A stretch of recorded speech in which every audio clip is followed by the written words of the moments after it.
കർത്താവേ, പരിശുദ്ധ പിതാവേ, അവിടുത്തെ വലിയ കൃപയാൽ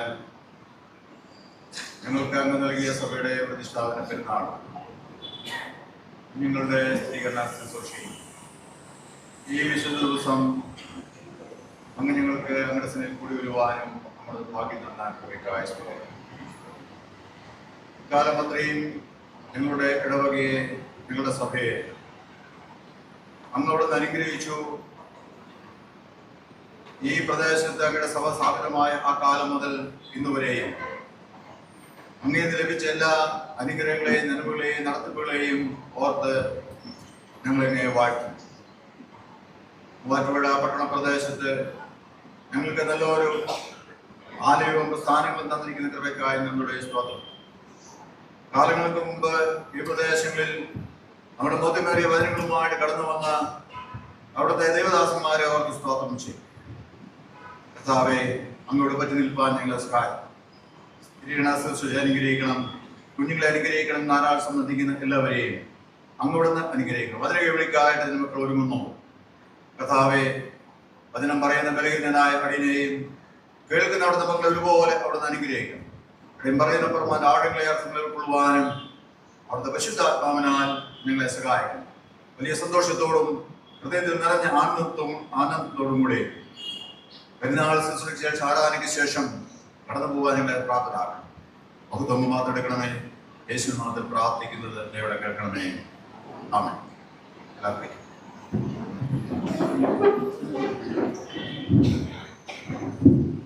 ദൈവനാമത്തിന് മാത്രം ഉണ്ടാകട്ടെ. ഇത്രയും സ്നേഹമുള്ള നമ്മുടെ വികാരി അച്ഛനും ഡയസിസൻ സെക്രട്ടറിയുമായിരിക്കുന്ന സ്നേഹമുള്ള ബിജോയിച്ചൻ, എത്രയും സ്നേഹമുള്ള ബഹുമാനമുള്ള അച്ഛൻ കൊച്ചുമ്മ, എത്രയും സ്നേഹമുള്ള നമ്മുടെ അനീഷ് സാറ്, ഡയസിസൻ ഓഫീസേഴ്സ്, മുൻകാലങ്ങളിൽ ഡയസിന് ശക്തമായ നേതൃത്വം നൽകിയ ഓഫീസേഴ്സ്, എത്രയും സ്നേഹമുള്ള ഡോക്ടർ ജോർജ്, സഭാമക്കളെ, ഇന്നത്തെ പ്രധാനപ്പെട്ട ആൾക്കാരായിരിക്കുന്ന സ്ഥിരീകരണ കുഞ്ഞുങ്ങളെ, പ്രായമുണ്ടെങ്കിലും കുഞ്ഞുങ്ങളെ എന്ന് പറയുന്നതിൽ വേറെ ഒന്നും വിചാരിക്കരുത്. അങ്ങനെ ആരും പറഞ്ഞു പോകുന്നത് മാത്രമേ. സ്ഥിരീകരണാർത്ഥികളെ എന്നൊക്കെ പറഞ്ഞിട്ട് ഇച്ചിരി തപ്പൽ വരും. കുഞ്ഞുങ്ങളെ എന്നൊക്കെ പറഞ്ഞിട്ട് എളുപ്പം. നിങ്ങളെ എല്ലാവരെയും ഓർത്ത് ഞാൻ ദൈവത്തിന് നന്ദി കരയേറ്റുന്നു. പ്രത്യേകിച്ച് നിങ്ങളെ ഈ ആരാധനയിലേക്ക് ക്ഷണിക്കുകയും ചെയ്തു. ഇന്ന് 2-3 ശുശ്രൂഷയാണുള്ളത്. ഒന്ന് ഈ പള്ളിയുടെ പ്രതിഷ്ഠാന പെരുന്നാളാണ്, മറ്റൊന്ന് സാധാരണ ഞായറാഴ്ച ആരാധനയാണ്, മറ്റൊന്ന് സ്ഥിരീകരണ ശുശ്രൂഷയാണ്. എല്ലാം കൂടെ കൂടി ഒരു 5-6 മണിക്കൂർ നേരത്തിലുള്ള പള്ളിയിൽ ഇരിക്കാനുള്ള അവസരമാണ് നമുക്ക് ഉണ്ടായിരിക്കുന്നത്. എങ്കിലും അത്രയും നേരത്തിൽ ഇരിക്കുമെന്ന് എനിക്ക് തോന്നുന്നില്ല. അതുകൊണ്ട് കൂടുതൽ നിങ്ങൾക്ക് ബുദ്ധിമുട്ട് ഉണ്ടാകാതെയും സമയം കൂടുതൽ പോകാതെയും നമുക്ക് ശുശ്രൂഷയിൽ ആയിരിക്കാം. പെരുന്നാൾ ആയതുകൊണ്ട് അതുമായി ബന്ധപ്പെട്ടും സ്ഥിരീകരണമായതുകൊണ്ടും പ്രധാനമായും ഉള്ള രീതിയിലാണ് വചനം ധ്യാനിക്കാൻ ഞാൻ ആഗ്രഹിക്കുന്നത്. അതുകൊണ്ട് പ്രാർത്ഥനയോടെ അതിൽ പങ്കുചേരും. ഈ കുട്ടികളെ ദൈവവചനം പഠിപ്പിച്ച സൺഡേ സ്കൂൾ അധ്യാപകരെ ഓർത്ത്, ഇവരെ ഇതിനു വേണ്ടി ഒരുക്കി ഇവിടെ കൊണ്ടുവന്ന മാതാപിതാക്കന്മാരെ ഓർത്ത്, ജ്ഞാന മാതാപിതാക്കന്മാരെ ഓർത്ത്, അതിന് എല്ലാവിധമായ കൈത്താങ്ങുകൾ നൽകുന്ന അതാത് ഇടങ്ങളിലെ സഭയെയും വിശ്വാസ സൂക്ഷിക്കുമോ ഞാൻ ദൈവത്തിന് നന്ദി കരയും. ഇന്ന് നമ്മൾ ഒന്നാം പാഠമായിട്ട് വായിച്ച് കേട്ട വേദഭാഗത്തിൽ സലോമോൻ രാജാവ് യെരൂശലേം ദേവാലയം, ഈ ഭൂമിയിൽ ദൈവത്തെ ആരാധിക്കാനായിട്ട് സ്ഥിരമായിട്ടുണ്ടാക്കിയ ആദ്യത്തെ ദൃശ്യ ആലയത്തിന്റെ പ്രതിഷ്ഠാ ശുശ്രൂഷയ്ക്ക് ശേഷം, ആലയം പ്രതിഷ്ഠിച്ച് പ്രാർത്ഥിച്ചതിന് ശേഷം അന്ന് വൈകുന്നേരം എന്ന് പറഞ്ഞാൽ യെരൂശലേം ദേവാലയത്തിന്റെ പ്രതിഷ്ഠാ ശുശ്രൂഷയെ കുറിച്ച് ഒരു കാലക്രമത്തിൽ അതിനെക്കുറിച്ച് പറഞ്ഞിട്ടുണ്ട്. ഏതെല്ലാം വർഷങ്ങളിലാണ് ഇസ്രായേൽ മക്കൾ ഇസ്രായേലിൽ നിന്ന് പുറപ്പെട്ടു പോകുന്നത്, എത്ര വർഷം അവിടെ താമസിച്ചിരുന്നു തുടങ്ങിയ കാര്യങ്ങൾ വേദവസ്തുക്കൾ നമുക്ക് രേഖപ്പെടുത്തിയിട്ടുണ്ട്. എല്ലാം ദൈവത്തിന്റെ പ്ലാനും പദ്ധതി അനുസരിച്ച് നടത്തപ്പെടുന്നു എന്നുള്ളതാണ് അതിന്റെ സാരം. ഇവിടെ ദേവാലയം പണിതതിനു ശേഷം അത് പ്രതിഷ്ഠിക്കുമ്പോൾ പറയുന്ന വചനങ്ങൾ വളരെ വളരെ പ്രധാനപ്പെട്ടതാണ്. സലോമോൻ രാജാവിന്റെ രാജാക്കന്മാരുടെ 1-ാം പുസ്തകം 8-ാം അധ്യായത്തിൽ രേഖപ്പെടുത്തിയിട്ടുണ്ട് പ്രതിഷ്ഠയുടെ അതിന്റെ ആ ചിട്ടവട്ടങ്ങൾ എങ്ങനെയായിരുന്നു എന്ന്. ലക്ഷക്കണക്കിന് ആടുകളെയും മാടുകളെയും യാഗം കഴിക്കുന്നു, അല്ലെങ്കിൽ സ്തോത്രാർപ്പണങ്ങൾ ചെയ്യുന്നു, ദൈവത്തെ സ്തുതിക്കുന്നു, മഹത്വപ്പെടുത്തുന്നു. ആലയത്തിന്റെ പ്രതിഷ്ഠയിൽ ദൈവത്തിന്റെ സാന്നിധ്യമായ മേഘം അല്ലെങ്കിൽ പുക അവിടെ നിറഞ്ഞു നിൽക്കുന്നു എന്നും രേഖപ്പെടുത്തിയിരുന്നു. ഈ വലിയ പ്രതിഷ്ഠാ ശുശ്രൂഷയിലേക്ക് സലോമോൻ രാജാവ് അന്നുണ്ടായിരുന്ന എല്ലാ ഇസ്രായേൽ മക്കളെയും ഒരുമിച്ച് കൂട്ടി വളരെ സന്തോഷത്തോടെ ക്ഷണിച്ചു. 7 ദിവസം ഉത്സവം ആചരിച്ചു. 7 ദിവസം കഴിഞ്ഞപ്പോൾ അവർക്ക് അടക്കാനാകാത്ത സന്തോഷമുണ്ടായി.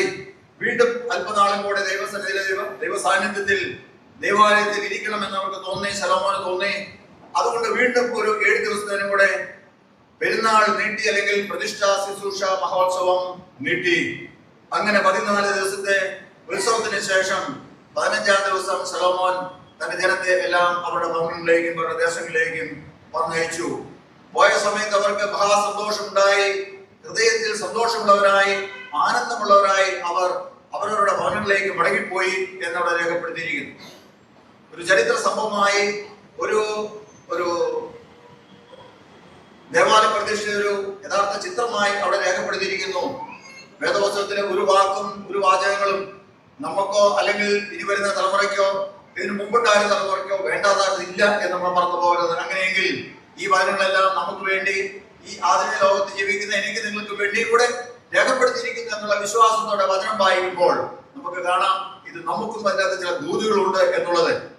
ഇന്ന് ഒരുപക്ഷെ ഉത്സവത്തിന്റെ രീതികൾ മാറിപ്പോയി, ആഘോഷത്തിന്റെ രീതികൾ മാറിപ്പോയി, ആരാധനയുടെ രീതികൾ മാറിപ്പോയി, യാഗാർപ്പണങ്ങളുടെ രീതികൾ മാറിപ്പോയി. എന്നാലും അതിന്റെ എല്ലാം അകത്ത് ഒളിഞ്ഞു നിൽക്കുന്ന അതിന്റെ അന്തസത്ത, അല്ലെങ്കിൽ ആരാധനയുടെ കാതൽ എന്ന് പറയുന്നത്, അതിന്റെ ആത്മാവ് എന്ന് പറയുന്നത് ദൈവവും മനുഷ്യനുമുള്ള ആരാധന തമ്മിലുള്ള ബന്ധമാണ്. അതിന് അന്നും ഇന്നും വ്യത്യാസമില്ല എന്ന് നമ്മൾ മറന്നു പോകരുത്. അന്ന് ഇസ്രായേൽ മക്കൾ ആരാധിച്ച അതേ ദൈവത്തെ തന്നെയാണ് ഇന്ന് യേശു മൂലം, ക്രിസ്തു മൂലം നമ്മളും ആരാധിക്കുന്നത്. അന്ന് ആ യഹോവയായ ദൈവത്തിന്റെ സന്നിധിയിൽ ചെല്ലുവാൻ, ദൈവപ്രസാദം നേടുവാൻ ഒരു മാനദണ്ഡം ഉണ്ടായിരുന്നു. അത് എന്ന് പറയുന്നത് വിശുദ്ധിയായിരുന്നു എന്ന് നമ്മൾ മറന്നു പോകരുത്. വചനം അസന്നിഗ്ധമായി പറയുന്നു, വിശുദ്ധി കൂടാതെ നിങ്ങൾക്ക് ദൈവത്തെ പ്രസാദിപ്പിക്കാൻ സാധ്യമല്ല.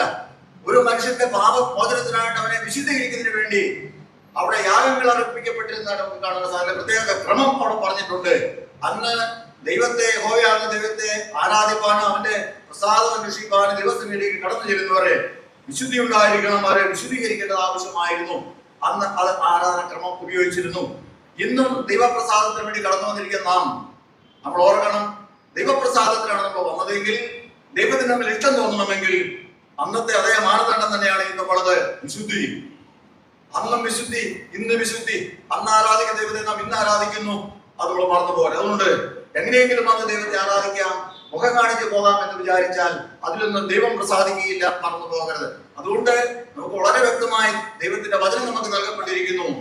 വിശുദ്ധിയോടെ വരിക, വിശുദ്ധിയോടെ വന്ന്, ഒരുക്കത്തോടെ വരിക, ഒരുക്കത്തോടെ വന്ന് ദൈവസന്നിധിയിൽ നമ്മളെ തന്നെ സമർപ്പിച്ചുകൊണ്ട് ദൈവം ചെയ്ത അനുഗ്രഹങ്ങളെ, നന്മകളെ ഓർത്ത് ദൈവത്തെ മഹത്വപ്പെടുത്തിക്കൊണ്ട് ദാനങ്ങൾ അർപ്പിച്ചുകൊണ്ട് സമാധാനത്തോടും സന്തോഷത്തോടും കടന്നു പോകണം. ഞാൻ പറഞ്ഞതിന്റെ സാരം, അന്ന് അവിടെ കൂടിയിരുന്ന ജനം ലക്ഷക്കണക്കിന് ആളുകൾ 14 ദിവസത്തിന്റെ ഉത്സവത്തിന് ശേഷം മഹാസന്തോഷത്തോടെ, ഹൃദയത്തിൽ നിറഞ്ഞ സന്തോഷത്തോടെ കടന്നുപോയെങ്കിൽ ഇന്ന് അതേ ദൈവത്തെ ആരാധിക്കുന്ന നാം ആരാധന കഴിഞ്ഞോ, ഉത്സവങ്ങൾ കഴിഞ്ഞോ, പെരുന്നാളുകൾ കഴിഞ്ഞോ കടന്നു പോകുമ്പോൾ എങ്ങനെയിരിക്കും നമ്മുടെ ഹൃദയത്തിലെ സന്തോഷം എന്ന് ചിന്തിക്കണം.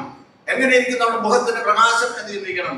അതിൽ എന്തെങ്കിലും കുറവ് വന്നിട്ടുണ്ടെങ്കിൽ കുറവ് ദൈവത്തിൻ്റെതല്ല, നമ്മുടേതാണെന്ന് മനസ്സിലാക്കി വീഴ്ചകൾ ഏറ്റു പറഞ്ഞ് പരിപൂർണമായ സമർപ്പണത്തോടെ കടന്ന് പോകേണ്ടത് ആവശ്യമാണ്. ദൈവം അവിടെ പ്രസാദിക്കും എന്നുള്ള കാര്യത്തിന് യാതൊരു സംശയവുമില്ല. ഇവിടെ ദിനവൃത്താന്തങ്ങളുടെ 2-ാം പുസ്തകത്തിൽ 7-ാം അധ്യായം അതിന്റെ 10-ാം വാക്യത്തിന്റെ അവസാന ഭാഗം ഇങ്ങനെ വായിക്കുന്നു, സന്തോഷവും ആനന്ദമുള്ളവരായി അവരുടെ കൂടാരങ്ങളിലേക്ക് പറഞ്ഞയച്ചു സലോമോൻ.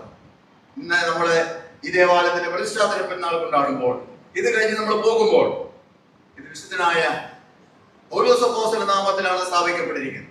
സെന്റ് പോൾസ് നാമത്തിലാണ് സ്ഥാപിക്കപ്പെട്ടിരിക്കുന്നത്. സെന്റ് പോൾ നാമത്തിൽ സ്ഥാപിക്കപ്പെട്ടിരിക്കുന്ന ഈ ആലയത്തിലെ പ്രതിഷ്ഠാദിന പെരുന്നാൾ കഴിഞ്ഞ് നമ്മൾ പോകുമ്പോൾ ഒരുപക്ഷെ നമുക്കത് ഫീൽ ചെയ്യുന്നില്ലായിരിക്കും. കാരണം എന്താ, കൊട്ടയില്ല, വെടിയില്ല, ആറ്റൂത്തില്ല, അങ്ങനെ ഒത്തുവേറ്റില്ല. അതുകൊണ്ട് പെരുന്നാൾ എന്ന് പറഞ്ഞ തിരുവനി എന്നാ പറയുന്നത് ഒരുപക്ഷെ സാധാരണ ആൾക്കാർ ചിന്തിച്ചു പോകും. പെരുന്നാൾ എന്ന് ഞാൻ ഉദ്ദേശിക്കുന്നത് നമ്മള് ഈ പ്രതിഷ്ഠാ ദിനത്തെ കുറിച്ച് ഓർമ്മയാണ്. അതിനുവേണ്ടിയുള്ള പ്രത്യേക ആരാധനയാണ്. ഒരുപക്ഷെ നമ്മുടെ സൗകര്യാർത്ഥം സെന്റ് പോളിന്റെ നാള് എന്ന് പറയുന്നത് 25-ാം തീയതിയാണ്. നമുക്ക് അന്ന് വരാനും ബുദ്ധിമുട്ടായതുകൊണ്ട് നമ്മൾ എന്ത് ചെയ്യുന്നു, അതെല്ലാം കൂടെ ഞായറാഴ്ച വെക്കുന്നത് മാത്രമേ ഉള്ളൂ. അതിനകത്ത് എന്തെങ്കിലും വീഴ്ചയോറോ എഴുതിയ നമ്മൾ മാപ്പ് പറഞ്ഞേക്കുക. കാരണം നമ്മുടെ സൗകര്യത്തിലാണല്ലോ നമ്മൾ പലപ്പോഴും എന്ത് ചെയ്തത്, ദൈവത്തെ ആരാധിക്കും. വേദപുസ്തകത്തിൽ അന്ന് തെളിവില്ല എന്ന് മറന്നു പോകൽ. വേദപുസ്തകത്തിൽ അടിസ്ഥാനമില്ല. നമ്മുടെ സൗകര്യത്തിനല്ല ദൈവത്തെ ആരാധിക്കേണ്ടത്, ദൈവത്തിന്റെ ഇഷ്ടത്തിനാണ് നമ്മൾ ദൈവത്തെ ആരാധിക്കേണ്ടത്.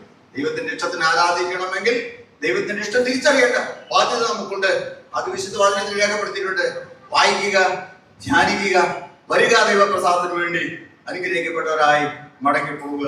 അതിനാണ് ദൈവം നമ്മളെ സഹായിക്കുകയും ശക്തിരിക്കുകയും ചെയ്യുമാറാണ്. ഈ പ്രദേശങ്ങളിൽ കർത്താവിന്റെ വേല ചെയ്ത ഒരു മിഷണറി അച്ഛൻ ജയേഷ് ഓസ്മാസ്റ്റൻ എന്ന് പറഞ്ഞ അച്ഛനാണ്. ആലുവ മിഷന്റെ ഭാഗമായി ഈ പ്രദേശങ്ങൾ ആലുവ, പെരുമ്പാവൂർ, മൂവാറ്റുപുഴ, ഇവൻ മലങ്കര ഉൾപ്പെടെയുള്ള പ്രദേശങ്ങളിൽ കർത്താവിന്റെ മൗതുമേറിയ ശുശ്രൂഷകൾ ചെയ്തത് ഓസ്മാസ്റ്റൻ എന്ന് പറയുന്ന അച്ഛനാണ്. അദ്ദേഹം ഇവിടെയും ആലുവയിൽ നിന്ന് ഈ പ്രദേശങ്ങളിലൂടെ കർത്താവിന്റെ വേല ചെയ്തു.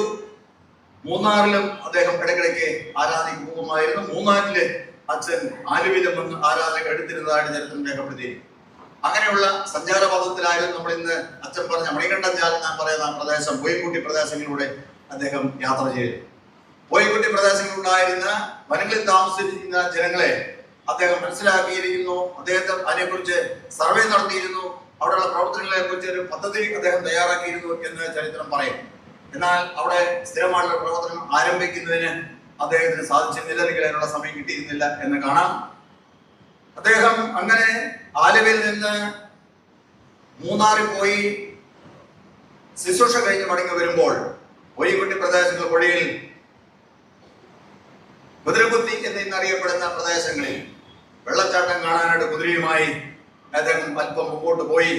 കുറെ കൂടെ വ്യക്തമായി കാണാൻ കുതിരയെ കുറെ കൂടെ മുമ്പോട്ട് എടുത്തു എന്ന് പറയുന്നു. കുതിര കാലുതെറ്റി ആ വെള്ളച്ചാട്ടത്തിൽ അകപ്പെട്ടു. കുറെ നേരം അദ്ദേഹത്തിന്റെ തലയിലിരുന്ന് തൊപ്പി ആ വെള്ളത്തിന് മേലെ കയത്തിൽ കറങ്ങി നടന്നു എന്നാണ് പറയപ്പെടുന്നത്. എന്ന് പറഞ്ഞാൽ നമ്മുടെ ഈ പ്രദേശങ്ങളിൽ മരിച്ച ജീവൻ വെടിഞ്ഞ ഒരു മിഷണറിയാണ് റവറൻ ജയേഷ് അഥവാ ജോൺ ഹെൻറി ഓസ്മാസ്റ്റർ. വളരെ വലിയ ധനിക കുടുംബത്തിൽ നിന്ന്, ഇംഗ്ലണ്ടിൽ നിന്ന് ഈ പ്രദേശങ്ങളിൽ വന്നു കർത്താവിന്റെ വേല ചെയ്തു. ഇവിടെ തന്നെ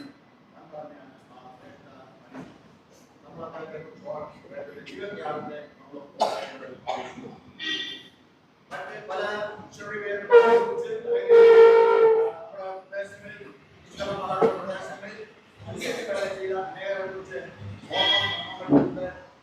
ഏറ്റവും കൂടുതൽ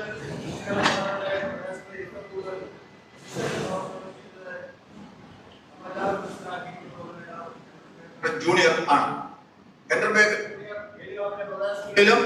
അതോടൊപ്പം തന്നെ മേലുകാവ്, ഇരുമാപ്രം, മേലുകാവ്, കണ്ണിക്കൽ ആ പ്രദേശങ്ങളിലും, അതോടൊപ്പം തന്നെ പള്ളിക്കുന്ന് പ്രദേശങ്ങളിൽ, ബോണാമി തുടങ്ങിയുള്ള പീരുമേടിന്റെ പ്രദേശങ്ങളിലും അദ്ദേഹം സുവിശേഷ വേല ചെയ്തിരുന്നു.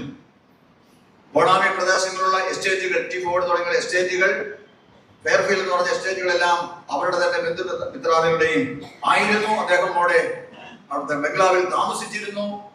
അദ്ദേഹത്തിന്റെ കാൽപാദം പതിഞ്ഞ പ്രദേശങ്ങളാണ് അവിടെ ഉള്ളത്. അതുകൊണ്ട് ഈശികല മഹാടെ കുറിച്ച് പറയും ഏറ്റവും കൂടുതൽ പ്രദേശങ്ങളിൽ സുവിശേഷ വേല ചെയ്ത മിഷണറി എന്നുള്ള നിലയിൽ അദ്ദേഹത്തെയാണ് കൂടുതലായിട്ട് നമ്മൾ ഓർക്കുന്നത്.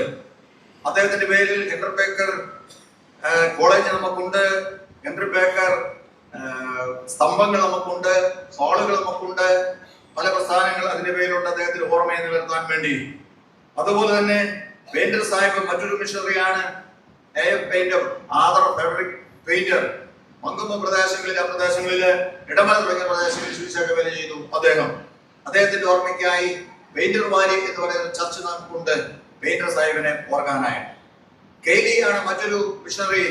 അദ്ദേഹം നമ്മുടെ ഈശുകല മഹാട പ്രദേശങ്ങളിൽ അന്നത്തെ സഭയ്ക്ക് വേണ്ടി ഏറ്റവും കൂടുതൽ ഭൂമി കൈവശപ്പെടുത്തി അല്ലെങ്കിൽ വാങ്ങി നൽകിയത് കെയ്ലി സാഹിബാണ്.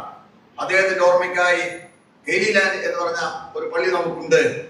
എന്നാൽ ഓസ്മാസിന് വേണ്ടി ഒരു പള്ളിയും ഇല്ലായിരുന്നു, ഒരു പ്രസ്ഥാനവും ഇല്ലായിരുന്നു. ഓസ്മാസിന്റെ ചരിത്രം വളരെ വർഷങ്ങൾ നമ്മളത് ഓർക്കാതെയിരുന്നു എന്നുള്ളത് ശരിയാണ്. പിന്നീട് നമ്മൾ അദ്ദേഹത്തെ ഓർക്കുകയും സൺഡേ സ്കൂൾ കുട്ടികൾക്ക് വേണ്ടി പ്രത്യേക മിഷണറിമാരുടെ കാര്യങ്ങൾ പഠിപ്പിച്ച കൂട്ടത്തിൽ അദ്ദേഹത്തിന്റെ കഥകൾ നമ്മൾ എഴുതുകയും ചെയ്തു. നമ്മൾ ഈ മൂവാറ്റുപുഴ സഭാ ജില്ലയിൽ കോതമംഗലം ഇടവകയിൽ പൊയ്ക്കുട്ടിയിൽ അല്ലെങ്കിൽ മണികണ്ഠൻചാലിൽ അദ്ദേഹത്തിന്റെ ഓർമ്മ നിലനിർത്താൻ വേണ്ടി നമ്മളൊരു സ്മാരകം ഉണ്ടാക്കിയിട്ടുണ്ട്. അത് reverend J H. Osmaston memorial mission house, mission center എന്ന് പറയുന്ന കെട്ടിടമാണ്. അത് മൂവാറ്റുപുഴ സഭാ ജില്ലക്കാരാണ്, ജില്ലയിലെ സന്നദ്ധ സംഘ പ്രവർത്തകരാണ് അത് ചെയ്തിരിക്കുന്നത്. അത് ഞാൻ സമയത്ത് നന്ദിയോടെ ഓർക്കും.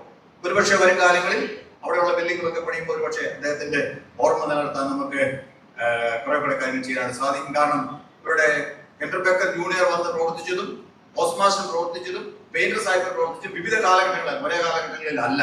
അതുകൊണ്ട് നമുക്ക് ആദ്യത്തെ ചരിത്രമാണ് കൂടുതലായിട്ട് നമ്മൾ നിൽക്കുന്നത്. ഞാൻ അത് ഓർക്കാനും പ്രാർത്ഥിക്കാനും വേണ്ടി പറഞ്ഞതാണ്. Reverend J H. ഓസ്മാസ്റ്റൻ ആണ് നമ്മുടെ പ്രദേശങ്ങളിൽ ആലുവ മിഷൻ കേന്ദ്രമാക്കി CMSന്റെ മിഷണറിയായിട്ട് പ്രവർത്തിച്ചത്. കൂടുതൽ കാലം അദ്ദേഹത്തെ നമുക്ക് കൃത്യമാണ്. അനേക മിഷണറിമാർ അദ്ദേഹത്തോട് ചേർന്നുണ്ടായിരുന്നു, അതിന് മുമ്പും ശേഷവും ഉണ്ടായിരുന്നു എന്നുള്ളതും മറക്കുന്നില്ല. മുളപ്പുറ തുടങ്ങിയുള്ള പ്രദേശങ്ങളിൽ ഇന്ന് നമ്മൾ മിഷൻ കുന്ന് എന്ന് പറയുന്ന പ്രദേശങ്ങളിൽ അതെല്ലാം തൊടുപുഴ നമ്മൾ ചെന്നാൽ മിഷൻ കുന്ന് എന്ന് പറഞ്ഞൊരു ബസ് പോകുന്നുണ്ട്. അതെല്ലാം നമ്മുടെ പള്ളി കോമ്പൗണ്ടുമായിട്ട് ബന്ധപ്പെട്ടാണ് ഇരിക്കുന്നത്. CSA പള്ളി എന്ന് പറഞ്ഞൊരു വണ്ടി പോകുന്നുണ്ടെങ്കിൽ അതെല്ലാം ആ മിഷൻ ഏരിയയിൽ പെട്ട സ്ഥലങ്ങളായിരുന്നു എന്ന് നമ്മൾ മറന്നു പോകരുത്. അതൊരു ചരിത്ര സംഭവമാണ്. ഈ മൂവാറ്റുപുഴ പ്രദേശങ്ങളിൽ ഏറ്റവും കൂടുതൽ ഭൂസ്വത്തുണ്ടായിരുന്ന ഒരേ ഒരു മിഷൻ എന്ന് പറയുന്നത് CMS മിഷൻ ആയിരുന്നു. നമ്മുടെ ചർച്ചുമായിട്ട് ബന്ധപ്പെട്ടായിരുന്നു. ഇപ്പോൾ നമുക്കുണ്ട് പലതും നമുക്ക് അത് എന്താ പറയുക, നമുക്കത് സംരക്ഷിക്കാൻ പറ്റിയിട്ടില്ല എന്നുള്ളത് യാഥാർത്ഥ്യമാണ്. എങ്കിലും ഉള്ളത് നമ്മൾ ഭംഗിയായി സംരക്ഷിക്കേണ്ട ചുമതലയും ഉണ്ട് എന്നുള്ള കാര്യത്തിൽ സംശയമില്ല. ഞാനത് പറഞ്ഞത് ഓരോ പ്രതിഷ്ഠാത്ത പെരുന്നാളിലും നമ്മൾ ആരായിരുന്നു, എന്തായിരുന്നു, എങ്ങനെയായിരുന്നു എന്നുള്ളത് മനസ്സിലാക്കുന്നത് നമ്മുടെ കുഞ്ഞുങ്ങൾ, നമ്മുടെ പുത്തൻ തലമുറയ്ക്ക് ദൈവത്തിൽ ആശ്രയിപ്പാൻ കൂടുതൽ വിശ്വാസത്തോടെ ദൈവത്തിൽ ആശ്രയിപ്പാൻ അവരെ പാർട്ടിപ്പെടുത്തും എന്നുള്ള കാര്യത്തിൽ യാതൊരു സംശയവുമില്ല. മാത്രമല്ല, ഇസ്രായേൽ മക്കളെ ചരിത്രം നമ്മൾ നോക്കുമ്പോൾ ഓരോ വിശേഷ അവസരങ്ങളിലും പ്രതിഷ്ഠോത്സവങ്ങൾ, പെരുന്നാളുകൾ 3 നിർബന്ധമായിട്ടും ആചരിക്കണമെന്ന് യഹോവയുടെ കൽപ്പന മോശ മുഖാന്തരം ഉണ്ടായിട്ടുണ്ട്. അതങ്ങനെ ചെയ്തിരുന്നു. ഓരോ ഉത്സവങ്ങളിലും അവിടുത്തെ പ്രധാനപ്പെട്ട അജണ്ട എന്ന് പറയുന്നത് ദൈവത്തിന്റെ കൽപ്പനകൾ വായിക്കുകയും ന്യായപ്രമാണം വായിക്കുകയും അതിനെ വ്യാഖ്യാനിക്കുകയും ചെയ്യുക എന്നുള്ളതായിരുന്നു. ദൈവത്തിന്റെ ന്യായപ്രമാണങ്ങൾ വായിക്കുകയും വ്യാഖ്യാനിക്കുകയും ചെയ്യുക. വീഴ്ചകൾ വന്നിട്ടുണ്ടെങ്കിൽ ഏറ്റുപറയുക. അപ്പോൾ ദൈവപ്രസാദം ചെയ്യുന്നു, വരുന്നു, ദൈവമക്കൾ അനുഗ്രഹിക്കപ്പെട്ടവരായി പോകുന്നു എന്നുള്ളതാണ് അതിന്റെ ചരിത്രം. ഇന്ന് നമ്മളിവിടെ വരുമ്പോൾ അങ്ങനെ ഒരു കാഴ്ചപ്പാടോടെ, അങ്ങനെ വിചാരത്തോടെ വരുന്നുവെങ്കിൽ തീർച്ചയായിട്ടും ദൈവം നമ്മിൽ പ്രസാദിക്കും എന്നുള്ള കാര്യത്തിൽ യാതൊരു സംശയവുമില്ല. അതുതന്നെയാണ് ഇതിന്റെ ലക്ഷ്യം. പെരുന്നാളുകൾ, ഉത്സവങ്ങൾ ഒക്കെയും അത് ആവശ്യമില്ലാത്തതാണ് എന്ന് ചിന്തിക്കുന്ന ഒരു തലമുറയിലാണ് ഞാൻ എന്തെങ്കിലും ജീവിക്കുന്നത്. ആവശ്യമില്ല എന്ന് ചിന്തിക്കാൻ അല്ല, അത് പ്രത്യേകമായി സഭ ക്രമീകരിക്കപ്പെട്ടിരിക്കുന്നത് ദൈവവചനത്തോട് ചേർത്ത് വെച്ച് നമ്മളെ പരിശോധിക്കുവാനും വീഴ്ചകൾ വന്നുപോയിട്ടുണ്ടെങ്കിൽ ഏറ്റുപറഞ്ഞ് പുതിയൊരു ജീവിതത്തിൽ തുടങ്ങി കുറിക്കാനും പുതിയൊരു പ്രതിഷ്ഠോത്സവ വർഷത്തിലേക്ക് പ്രവേശിക്കാൻ വേണ്ടിയാണ് പ്രതിഷ്ഠാദിന പെരുന്നാളുകൾ നമ്മുടെ സഭ അനുവദിക്കുന്നത്, ക്രമീകരിച്ചിരിക്കുന്നത് എന്ന് നമ്മൾ മറന്നു പോകുന്നതിന്റെ അർത്ഥത്തിൽ കൊണ്ടുപോകാൻ നമ്മൾ ഉത്സാഹിക്കാം. ഒരുപക്ഷെ പടക്കം പൊട്ടുന്നതും ഗുണ്ട് പൊട്ടുന്നതും കഥന പൊട്ടിക്കുന്നതും വെടിക്കെട്ടും ആകാശവിസ്മയവും ചട്ടമേളങ്ങളാണ് അതിലേക്ക് നമ്മളെ അല്ലെങ്കിൽ അതിനെ അന്തമാക്കി തീർക്കുന്നെങ്കിൽ അതല്ല, അതിനപ്പുറമായിട്ടുള്ള കാര്യങ്ങളുണ്ട് എന്ന് നമ്മൾ മറന്നു പോകരുത്. അതുകൊണ്ട് അർത്ഥം മനസ്സിലാക്കി ദൈവത്തെ ആരാധിക്കാൻ അർത്ഥപൂർണമായ ആരാധനയായിട്ട് തീരുമാനം നമുക്ക് കുടിവരകളെ തീർക്കട്ടെ. അതിനാണ് നമുക്ക് ഒരുങ്ങുകയും ചെയ്യാം. ഒരു കാര്യം കൂടെ ആ ഭാഗത്തെ ആസ്പദമാക്കി പറയട്ടെ. അവിടെ പറഞ്ഞിരിക്കുന്ന ഇപ്രകാരമാണ്. രാജാക്കന്മാരുടെ പുസ്തകത്തിലും അതുപോലെ തന്നെ 2 ദിനവൃത്താന്തങ്ങളുടെ പുസ്തകം 7-ാം അധ്യായത്തിലും അവിടെ പറഞ്ഞിരിക്കുന്ന ആലയ പ്രതിഷ്ഠ, ആലയത്തിൽ പ്രതിഷ്ഠയ്ക്ക് ജനമെല്ലാം വന്നുകൂടി പ്രതിഷ്ഠ നടക്കുകയാണ്. സലോമോൻ ജനങ്ങൾ മധ്യത്തിൽ നിന്നു ഒരു പീഠം ഉണ്ടാക്കിയ പീഠത്തിന്റെ മധ്യത്തിൽ നിന്നു മുട്ടുകൾ മടക്കി ആകാശത്തിലേക്ക് കൈമലർത്തി മുഴങ്കാലിൽ നിന്ന് പ്രാർത്ഥിച്ചു. പ്രാർത്ഥനയുടെ സാരം ഇതായിരുന്നു: ദൈവമേ, ആരെല്ലാം അങ്ങയുടെ ദിവ്യമായ സാന്നിധ്യം കൂടെ ഉണ്ട് എന്ന് പറഞ്ഞ് വരുന്നുവോ അവരുടെ എല്ലാം അപേക്ഷകൾ നീ കേൾക്കണം. അതാണ് അവരുടെ പ്രാർത്ഥനകൾക്ക് നീ ചെവി കൊടുക്കണം. അതാണ് സാരം. എന്തെല്ലാം വിഷയങ്ങളെ ഉദ്ദേശിച്ചാണ് ശലോമോൻ പ്രാർത്ഥിച്ചത് എന്നവിടെ പറഞ്ഞിട്ടുണ്ട്. നിങ്ങൾ ഇന്ന് ഞായറാഴ്ചയാണല്ലോ, പോയി ഇന്ന് വായിച്ചു നോക്കുക. എന്തെല്ലാം കാര്യങ്ങൾക്ക് വേണ്ടി ശലോമോൻ ദൈവസഭയിൽ അപേക്ഷിച്ചുവോ, ആ അപേക്ഷിച്ച കാര്യങ്ങൾ, അപേക്ഷയും പ്രാർത്ഥനയെല്ലാം കഴിഞ്ഞ് ജനങ്ങൾ മഹാസന്തോഷത്തോടെ തിരികെ പോയെങ്കിൽ അന്ന് വൈകുന്നേരം, അന്ന് രാത്രിയിൽ ദൈവം അവർ വീണ്ടും പ്രത്യക്ഷനായി പറഞ്ഞ കാര്യമാണ് ഇവിടെ പറഞ്ഞിരിക്കുന്നത്. അത് കൃത്യമായിട്ടും ദിനവൃത്താന്തങ്ങൾ 8-ാം പുസ്തകം 7-ാം അധ്യായം അതിന്റെ 16-ാം വാക്യത്തിന്റെ അവസാനം 15-16 വാക്യങ്ങളിൽ ഇങ്ങനെ രേഖപ്പെടുത്തിയിരിക്കും. ഞാൻ വായിക്കാം. ഈ സ്ഥലത്ത് കഴിക്കുന്ന പ്രാർത്ഥനയ്ക്ക് എന്റെ കണ്ണ് തുറന്നിരിക്കുകയും എന്റെ ചെവി ശ്രദ്ധിച്ചിരിക്കുകയും ചെയ്യും. എന്റെ നാമം ഈ ആലയത്തിൽ എന്നേക്കും ഇരിക്കേണ്ടതിന് ഞാനിപ്പോൾ അതിനെ തെരഞ്ഞെടുത്ത് വിശുദ്ധീകരിച്ചിരിക്കുന്നു. എന്റെ ദൃഷ്ടിയും എന്റെ ഹൃദയവും എല്ലായ്പ്പോഴും ഇവിടെ ഇരിക്കും. എവിടെയാ മക്കളെ? എവിടെ ഇരിക്കുന്നത്? എല്ലാവരും ഇവിടെ തന്നെ ഉണ്ടല്ലോ അല്ലേ? എവിടെ ഇരിക്കുന്നത്? ദൈവത്തിന്റെ ദൃഷ്ടി, ദൈവത്തിന്റെ ഹൃദയം ഇവിടെ ഇരിക്കും. എവിടെ? യെരൂശലേം ദേവാലയത്തിൽ ഇരിക്കണം എന്ന്, ഉണ്ടായിരിക്കണമെന്ന് സലോമോൻ പ്രാർത്ഥിച്ചു. അത് ഇരിക്കുമെന്ന ദൈവം രണ്ടാമത് സ്വപ്നത്തിൽ പ്രത്യക്ഷനായി സലോമോൻ ഉറപ്പ് കൊടുക്കുകയാണ്. എന്റെ പ്രാർത്ഥന ഞാൻ കേട്ടിരിക്കുന്നു. എന്റെ ഹൃദയം, എന്റെ ദൃഷ്ടി, എന്റെ ദിവ്യമായ സാന്നിധ്യം ഇവിടെ ഉണ്ട്. ഞാൻ അതിനു വേണ്ടി വിശദീകരിച്ചിരിക്കും. അതാണ് സലോമോൻ യെരൂശലേം ദേവാലയത്തിൽ വേദവസ്തം പറഞ്ഞിരിക്കുന്നു. എവിടെയെല്ലാം ദൈവ ആരാധനയ്ക്ക് വേണ്ടി സ്ഥലങ്ങൾ വേർതിരിക്കുന്നുവോ അവിടെയെല്ലാം ദൈവത്തിന്റെ ദിവ്യമായ സാന്നിധ്യം ഉണ്ട്. ചോദ്യം ഇതാണ്, മൂവാറ്റുപുഴ സെന്റ് പോൾ CSI ഇടവകയിൽ ഈ പള്ളിയിൽ ദൈവത്തിന്റെ സാന്നിധ്യം ഉണ്ടോ? ഉണ്ടായിരിക്കുമോ?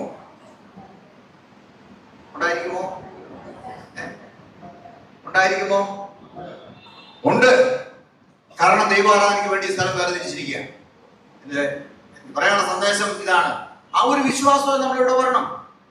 ദൈവത്തിന്റെ ദിവ്യമായ സാന്നിധ്യം ഇവിടെ ഉണ്ട് എന്നുള്ള വിശ്വാസത്തോടെ നമ്മൾ എന്ത് ചെയ്യണം? വരണം. ദൈവത്തിന്റെ സാന്നിധ്യം ഇവിടെ ഉണ്ടെന്നും, ദൈവത്തിന്റെ സാന്നിധ്യം ഉണ്ടെങ്കിൽ നമ്മൾ പറയുന്ന കാര്യങ്ങൾ കേൾക്കുന്നുവെന്നും, ദൈവം നമ്മളെ കാണുന്നുവെന്നും നമ്മളെ മനസ്സിലാക്കുന്ന വിശ്വാസത്തോടെ വേണം എന്ത് ചെയ്യാൻ ഇവിടെ വരാൻ. അതാണ് ഞാൻ കൂടെ പറയാനുള്ളത്. മാർക്കറ്റിൽ പോകുന്നത് എന്താ, കയറിയേക്കാം എന്ന് പറഞ്ഞ് എന്ത് ചെയ്തത്? ആരും ദൈവാലയത്തിൽ വരരുത്. അതിന് ആഗ്രഹിച്ചതിനെ എന്ത് ചെയ്യണം? ഇവിടെ വരേണ്ടതാണ്. ദേവാലയത്തിൽ ആഗ്രഹിച്ചു വരിക. ദൈവത്തിന്റെ സാന്നിധ്യം ഉണ്ടെന്നും ദൈവം പ്രാപിക്കണമെന്നുള്ള വിശ്വാസത്തോടെ എന്ത് ചെയ്യണം? ഇവിടെ വരണം. ദൈവത്തിന്റെ സാന്നിധ്യം ഉണ്ടെന്ന് പറഞ്ഞാൽ ഉണ്ട്. ദൈവത്തിന്റെ ദൃഷ്ടി ഉണ്ടെന്നാ പറഞ്ഞത്. ദൃഷ്ടി എന്ന് പറഞ്ഞാൽ കണ്ണ് അല്ലെ? ദൈവത്തിന്റെ കണ്ണെന്ന് പറഞ്ഞാൽ ഇവിടെ ദൈവത്തിന്റെ കണ്ണുണ്ടെങ്കിൽ എന്തായിരിക്കും സ്ഥിതി? ദൈവം നമ്മളെ തന്നെ ചെയ്യും. ദൈവത്തിന്റെ കണ്ണൂടെ ഉണ്ടെങ്കിൽ ദൈവം നമ്മളെ കാണും അല്ലെ? ഞാനിവിടെ പ്രസംഗിക്കുന്നത്, അച്ഛന്മാരോടെ ഇരിക്കുന്നത്, കുട്ടികളോട് വന്നിരിക്കുന്നത് എല്ലാം ആര് കാണുന്നുണ്ട്? ദൈവം കാണുന്നുണ്ട്. പിന്നെ ദൈവത്തിന്റെ ഹൃദയം ഇരിക്കും. നമ്മളിവിടെ ഇരിക്കുന്നുണ്ടെങ്കിലും നമ്മുടെ ഹൃദയം അല്ലെങ്കിൽ നമ്മുടെ മനസ്സ് അല്ല, നമ്മുടെ ഉള്ളിലെ മനുഷ്യൻ എവിടെയായിരിക്കും? ആ രീതിയിലാണ് പോകാൻ. ഈച്ച നടക്കുന്ന പോലെ ആവും പോകും അല്ലെ? ഇപ്പൊ ഇവിടെ ഇരുന്ന് അടുത്ത അപ്പുറത്ത് അങ്ങനെ പോവാണ്. ഇവിടെ ഇരുന്നിട്ട് നമുക്ക് എന്തെല്ലാം കാര്യം സാധിക്കും അല്ലെ? ഒരു ശാസ്ത്രത്തിനും കണ്ടുപിടിക്കാൻ പറ്റാത്ത അത്രയും വേഗത്തിലും രീതിയിലും സഞ്ചരിക്കാൻ ആർക്ക് സാധിക്കും? നമ്മുടെ മനസ്സിന് സാധിക്കും, അല്ലെങ്കിൽ ചിന്തകൾക്ക് സാധിക്കും, അല്ലെങ്കിൽ ഉള്ളിലെ മനുഷ്യന് സാധിക്കും. ഇവിടെ ഇരിക്കുമ്പോൾ തന്നെ എന്ത് ചെയ്യും? നമ്മൾ മാർക്കറ്റിൽ പോകും. മാർക്കറ്റിൽ ഇരിക്കുമ്പോൾ തന്നെ നമ്മൾ എന്ത് ചെയ്യും? വീട്ടിൽ ഇരിക്കുമ്പോൾ തന്നെ എന്ത് ചെയ്യും? മറ്റു പല കാര്യം. ഇവിടെ ഇരിക്കുമ്പോൾ നമ്മൾ പലർക്കും ഇത് ചെയ്യാൻ പറ്റത്തില്ല. ഇവിടെ നമ്മളെ ഒരു അർത്ഥത്തിൽ നമ്മൾ പിടിച്ചിരുത്താൻ പറ്റും. നമ്മളെ പിടിച്ചിരുത്താൻ പറ്റുന്നില്ല. നമ്മുടെ ശരീരമായിട്ട് കൂടി നടക്കുന്ന അർത്ഥത്തിലല്ല, നമ്മുടെ മനസ്സിനെ നമുക്ക് എന്ത് ചെയ്യാൻ പറ്റുന്നില്ല, പിടിച്ചിരിക്കാൻ പറ്റില്ല. അതുകൊണ്ടാണ് CSI ആരാധന കർമ്മത്തിൽ എപ്പോഴും പറയുന്നത് നമ്മൾ എങ്ങനെ വരണം? പൂർണ്ണാത്മാവോടെ, പൂർണ്ണശക്തിയോടെ, പൂർണ്ണമനസ്സോടെ എന്ത് ചെയ്യണം? ദൈവത്തെ ആരാധിക്കുക. അങ്ങനെയാണെന്ന് പറയും. പൂർണ്ണ മനസ്സ്, പൂർണ്ണശക്തി, ഗുണം, അതെ. അല്ലാതെല്ലാം അപൂർണമാണ്. അപൂർണമായ ആരാധനയിൽ ദൈവം എന്ത് ചെയ്യുന്നില്ല? സാധിക്കുന്നില്ല. പൂർണ്ണ ആരാധനയിൽ, അർത്ഥപൂർണമായ ആരാധനയിൽ എന്ത് ചെയ്യുന്നു? ദൈവം സാധിക്കും. അതൊക്കെ തിരുവചനത്തിന്റെ സത്യങ്ങളാണ്. നമ്മളത് വായിച്ച് മനസ്സിലാക്കി ദൈവത്തിന്റെ വരിക നമുക്ക് അനുഗ്രഹം ഉണ്ടാകുന്ന യാതൊരു സംശയവും ഇല്ല. ഇവിടെ വന്നപ്പോൾ നമ്മൾ വന്നില്ലെങ്കിൽ എന്ത് ചെയ്യും? നമ്മുടെ സ്ഥാനങ്ങളൊക്കെ ഒഴിഞ്ഞെടുക്കും അല്ലേ? നമ്മൾ ഇന്ന് ഇവിടെ ആലയത്തിൽ വരേണ്ട ആൾക്കാരെന്ത് ചെയ്തില്ല, വന്നില്ല. അല്ലെങ്കിൽ ആരാധനയ്ക്ക് കൂടെയുള്ള മക്കൾ എവിടെ ചെയ്യുന്നു? അവർ അതിലേ നടക്കും അല്ലെ? എന്തോ ഒരു കഷ്ടം അല്ലെ. അപ്പോൾ ദൈവത്തിന്റെ സാന്നിധ്യം ഇവിടെ ഉണ്ട് എന്ന് നമ്മൾ മനസ്സിലാക്കി തന്നെ പറഞ്ഞു. ഇന്ന് നമുക്ക് വന്നിരിക്കുന്ന ഏറ്റവും വലിയ കുഴപ്പമെന്ന് പറഞ്ഞാൽ നമുക്ക് അങ്ങനെ ചിന്തയില്ല അല്ലെ. ബിഷപ്പന്മാർക്ക് ചിന്തയില്ല, അച്ഛന്മാർക്ക് ചിന്തയില്ല, ഉപദേശന്മാർക്ക് ചിന്തയില്ല, ജനങ്ങൾക്ക് അത്രയും കൂടെ ചിന്തയില്ല. എല്ലാവരും അടച്ചല്ല പറയുന്നത്, അതിൻ്റെ അകത്ത് വെളിച്ചം പോലെ 1-2 പേരൊക്കെ കണ്ടേക്കാം അല്ലെ. ആ ചിന്തയില്ലാത്തവർ എന്ത് ചെയ്യുന്നു? എല്ലാം അങ്ങനെ തന്നെ ആയി പോകുന്നു. അങ്ങനെ അല്ല, ദൈവത്തിന്റെ സാന്നിധ്യം ഉണ്ടെന്ന് വിശ്വസിച്ച് വരിക അല്ലെ. ഹന്നയുടെ പ്രാർത്ഥന കൂടെ പറയുന്നതാണ്. പറയട്ടെ, പെരുന്നാളാണ്, ഉത്സവമാണ്, അതിനെല്ലാം ധാരാളം ലക്ഷക്കണക്കിന് ആൾക്കാരവിടെ ഉണ്ട്. അവർ തിന്നുന്നു, കുടിക്കുന്നു, വീഞ്ഞു കുടിക്കുന്നു അല്ലേ, പോവുകയാണ്. അതിൻ്റെ ഇടയിൽ ഒരു സ്ത്രീ ദേവാലയത്തിൽ വന്ന് പ്രാർത്ഥിക്കുന്നു. പ്രാർത്ഥന ഒച്ചയ്ക്കല്ല, അവിടെ ചുണ്ടണങ്ങിയതുള്ളതെന്ന് രേഖപ്പെടുത്തിയിരിക്കുന്നു. പുരോഹിതനോടെ ഇരിപ്പുണ്ട്, ഏലി പുരോഹിതൻ ഓർത്ത് ഇപ്പോൾ എന്താണ് സാധാരണ പെരുന്നാളിലൊക്കെ എന്ത് ചെയ്യും? വീഞ്ഞു കുടിക്കുമ്പോൾ ആൾക്കാർ വീഞ്ഞു ഇത്തിരി കുടിച്ചാൽ എന്ത് ചെയ്യും? തലയ്ക്കൊരു ചെറിയൊരു മൊന്നിപ്പുണ്ടാവും. അതുകൊണ്ട് പുരോഹിതൻ പറഞ്ഞു, മോളെ നീ ഇപ്പൊ ഇങ്ങനെ പ്രാർത്ഥിച്ചാൽ ദൈവം ഒന്നും കേൾക്കത്തില്ല, അവിടെ എന്ത് ചെയ്യും? ഇച്ചിരി കഴിഞ്ഞു വന്ന് പ്രാർത്ഥന. ഉടനെ ഹന്ന പറയുന്നൊരു വാക്യമുണ്ട്, അയ്യോ പിതാ, ഞാൻ വീഞ്ഞു കുടിച്ചൊരു വ്യക്തിയല്ല, എനിക്ക് ഭയങ്കരമായിട്ടുള്ള ഹൃദയ ദുഃഖമുണ്ടായിരുന്നു, പ്രയാസമുണ്ടായിരുന്നു, എന്നെ എപ്പോഴും ദുഃഖിപ്പിക്കുന്ന ഒരു സംഗതി ഉണ്ടായിരുന്നു. എന്റെ ദുഃഖങ്ങളും പ്രയാസങ്ങളെല്ലാം, എന്റെ ആവശ്യങ്ങളെല്ലാം ഞാൻ എന്റെ കർത്താവിനോട്, എന്റെ ദൈവത്തോട് പറയുകയാണ്. ഞാൻ മനോവ്യസനമുള്ള ഒരു സ്ത്രീയാണ്, അതെല്ലാം ഞാൻ പറഞ്ഞു. ഉടനെ പുരോഹിതൻ പറയുന്നൊരു കാര്യമുണ്ട്, മോളെ, ഇസ്രായേലിന്റെ വല്ലഭനോട് നീ പറഞ്ഞ അപേക്ഷ, നീ കഴിച്ച അപേക്ഷ അവൻ നിനക്ക് നൽകുമാറാകട്ടെ. പുരോഹിതൻ അവളെ അനുഗ്രഹിച്ചു, അവള് തിരികെ പോയി അല്ലെ. എത്രയോ ആൾക്കാർ പള്ളിയിൽ വന്നു. അന്ന് ഹന്ന എന്ത് ചെയ്തു? അനുഗ്രഹിക്കപ്പെട്ടവളായി പോയി. മുഖം പാടിയിരുന്നു. ഇങ്ങോട്ട് വന്നപ്പോൾ പിന്നെ ഒരിക്കലും അവളുടെ മുഖം പാടിയില്ല എന്ന് പറഞ്ഞിരിക്കും അല്ലെ. പ്രാർത്ഥനയെ കുറിച്ച് നമ്മൾ പറയുന്നതാണ്, റഫറൻസാണ്. ഒരിക്കലും അവളുടെ മുഖം പാടിയില്ല. നമുക്കറിയാം അവൾ എന്തിനു വേണ്ടി പ്രാർത്ഥിച്ചു. അവൾക്ക് മക്കളില്ലായിരുന്നു.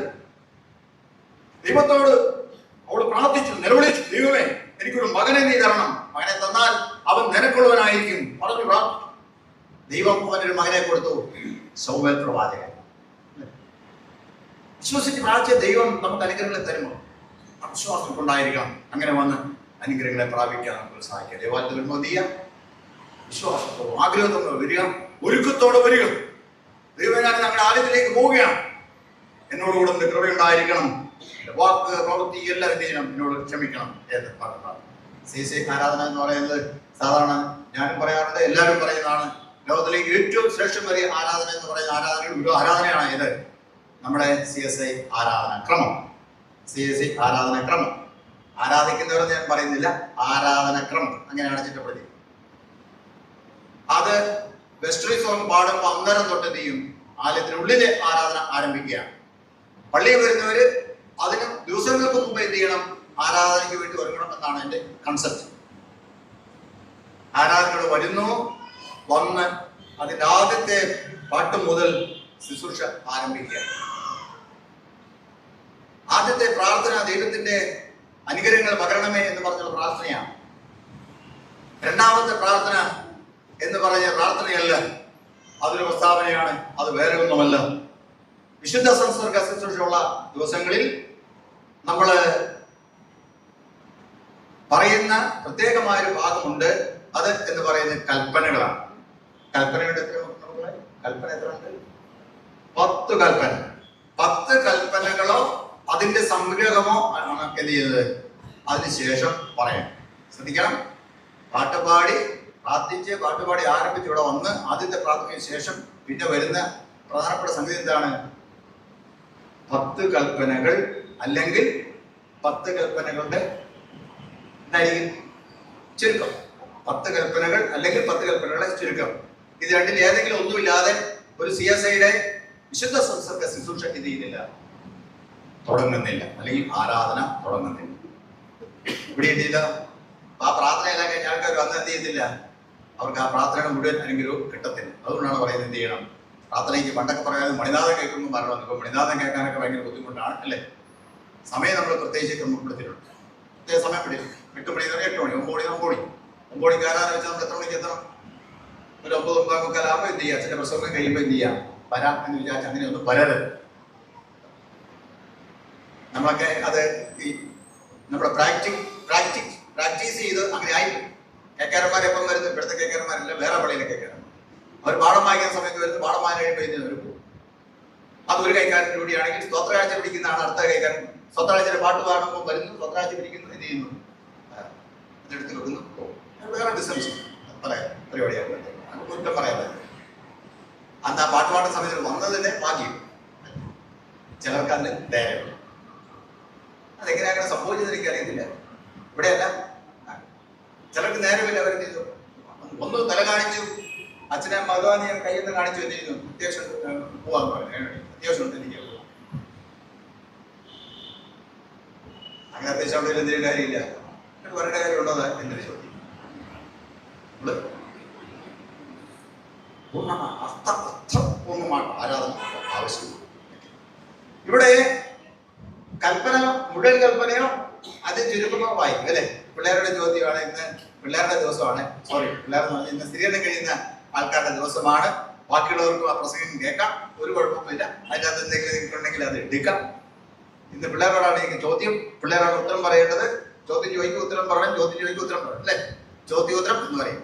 നമ്മൾ സാധാരണ കേട്ടിട്ടുണ്ടായിരിക്കും, കാറ്റഗറിസം കേട്ടിട്ടുണ്ടായിരിക്കും അല്ലെ. ചോദ്യം ചോദിക്കുക, ഉത്തരം പറയുക, പിന്നെയും ചോദ്യം ചോദിക്കുക, പിന്നെ ഉത്തരം പറയുക. ചോദ്യം ചോദിച്ചും ഉത്തരം പറഞ്ഞും ദൈവത്തിന്റെ തിരുവചനത്തിലെ ആഴമേറിയ സത്യങ്ങൾ പഠിപ്പിക്കുന്ന രീതിയാണ് കാറ്റഗറിസം എന്ന് പറയുന്നത്, അല്ലെങ്കിൽ ചോദ്യോത്തരം എന്ന് പറയുന്നത്. നമുക്കിപ്പോൾ അങ്ങനെ തന്നെയായിട്ട് നമുക്ക് നമ്മുടെ ശുശ്രൂഷ ക്രമത്തിൽ ഇല്ല, എന്നാൽ വളരെ വിശാലമായ അർത്ഥത്തിൽ അത് ഉള്ളതാണ്. പക്ഷെ എളുപ്പത്തിന് നമ്മൾ കാര്യങ്ങൾ കുട്ടികളെ ഗ്രഹിപ്പിക്കാൻ വേണ്ടി ചെയ്യാറുണ്ട്, അതിപ്പോൾ നമ്മൾ ഉപയോഗിക്കാറുണ്ട്. അതിവിടെയും നിങ്ങളോട് ഒരുപക്ഷെ പറഞ്ഞു കാണും എന്ന് ഞാൻ കരുതുകയും ചെയ്യും.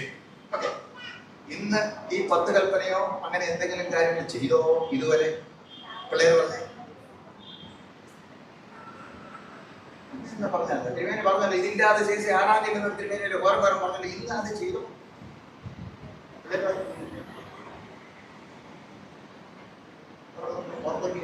അവിടുന്ന് പാട്ട് പഠിക്കുന്നത് ആരാധന ചെയ്തോ ചെയ്തോ? ഇന്നെന്നായിരുന്നു എടുത്തത്? ഇന്നെന്നാ പറഞ്ഞേ? ഉത്തരം പറയാൻ താമസിച്ചാൽ എനിക്ക് പോകാൻ താമസമാണ്. അതാണ് വേദന. ഉത്തരം പറഞ്ഞത് നമുക്ക് വേദന. ഈ ബാങ്ക് ഇറങ്ങുന്നതുകൊണ്ട് പുറത്തെ ശബ്ദം കൊണ്ട് എനിക്ക് ഇത്ര കേൾക്കത്തില്ല. എന്നാലും ഉറക്കം എന്ന് പറയുകയാണെങ്കിൽ എനിക്ക് പോകാനും തെറ്റാണെങ്കിലും കുഴപ്പമില്ല. ചോദ്യം ചോദിക്കുക, ഉത്തരം കിട്ടോ നോക്കൂ. തെറ്റോ ശരിയായ പ്രശ്നമേ അല്ല കേട്ടോ. ആ കാര്യത്തിൽ പഠിക്കും. തെറ്റാണെങ്കിൽ ശരിയാണ് ഉത്തരം കേട്ടോ അല്ലെ. ഉത്തരം 2 തരത്തിൽ വരും. ഒന്ന് ശരി ഉത്തരം, അല്ല തെറ്റുത്തരം. 2 ഉത്തരം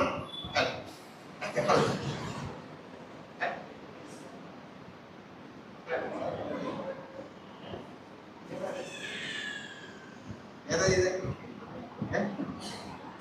ഏതായിരുന്നു?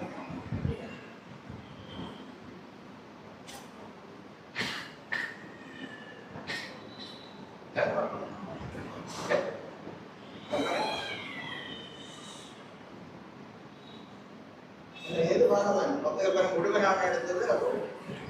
ചുരുക്കം ഉറക്കത്തുണ്ട് അല്ലേ. കൽപ്പനയുടെ ചുരുക്കം എടുത്തു അല്ലേ. ചുരുക്കം എന്തായിരുന്നു? ചുരുക്കം എന്തായിരുന്നു? പെൺകുട്ടികൾ പറഞ്ഞ ചുരുക്കം എന്തായിരുന്നു? ഉറക്കം പറയാൻ കൊണ്ട് അതിലേക്ക് കേട്ടോ. നിങ്ങൾ തെറ്റ് പറഞ്ഞാലേ എനിക്ക് കേട്ടോ.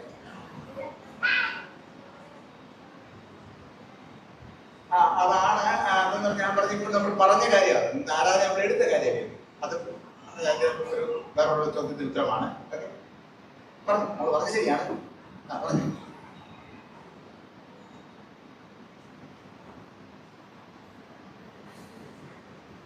പറഞ്ഞത് പ്രകാരമാണ് നമ്മുടെ കർത്താവായ യേശു മിശിഹായുടെ അരുളി ചെയ്ത പ്രകാരം ന്യായപ്രമാണത്തിലെ പ്രവാചകന്മാരുടെ ചുരുക്കം, ഇസ്രായേലെ കേൾക്കാം എന്ന് പറഞ്ഞാൽ ബാക്കി പറഞ്ഞേ.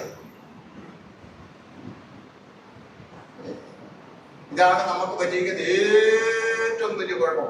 CSAക്കാർക്ക് പറ്റിയിരിക്കുന്ന ഏറ്റവും വലിയ കുഴപ്പമാണ്.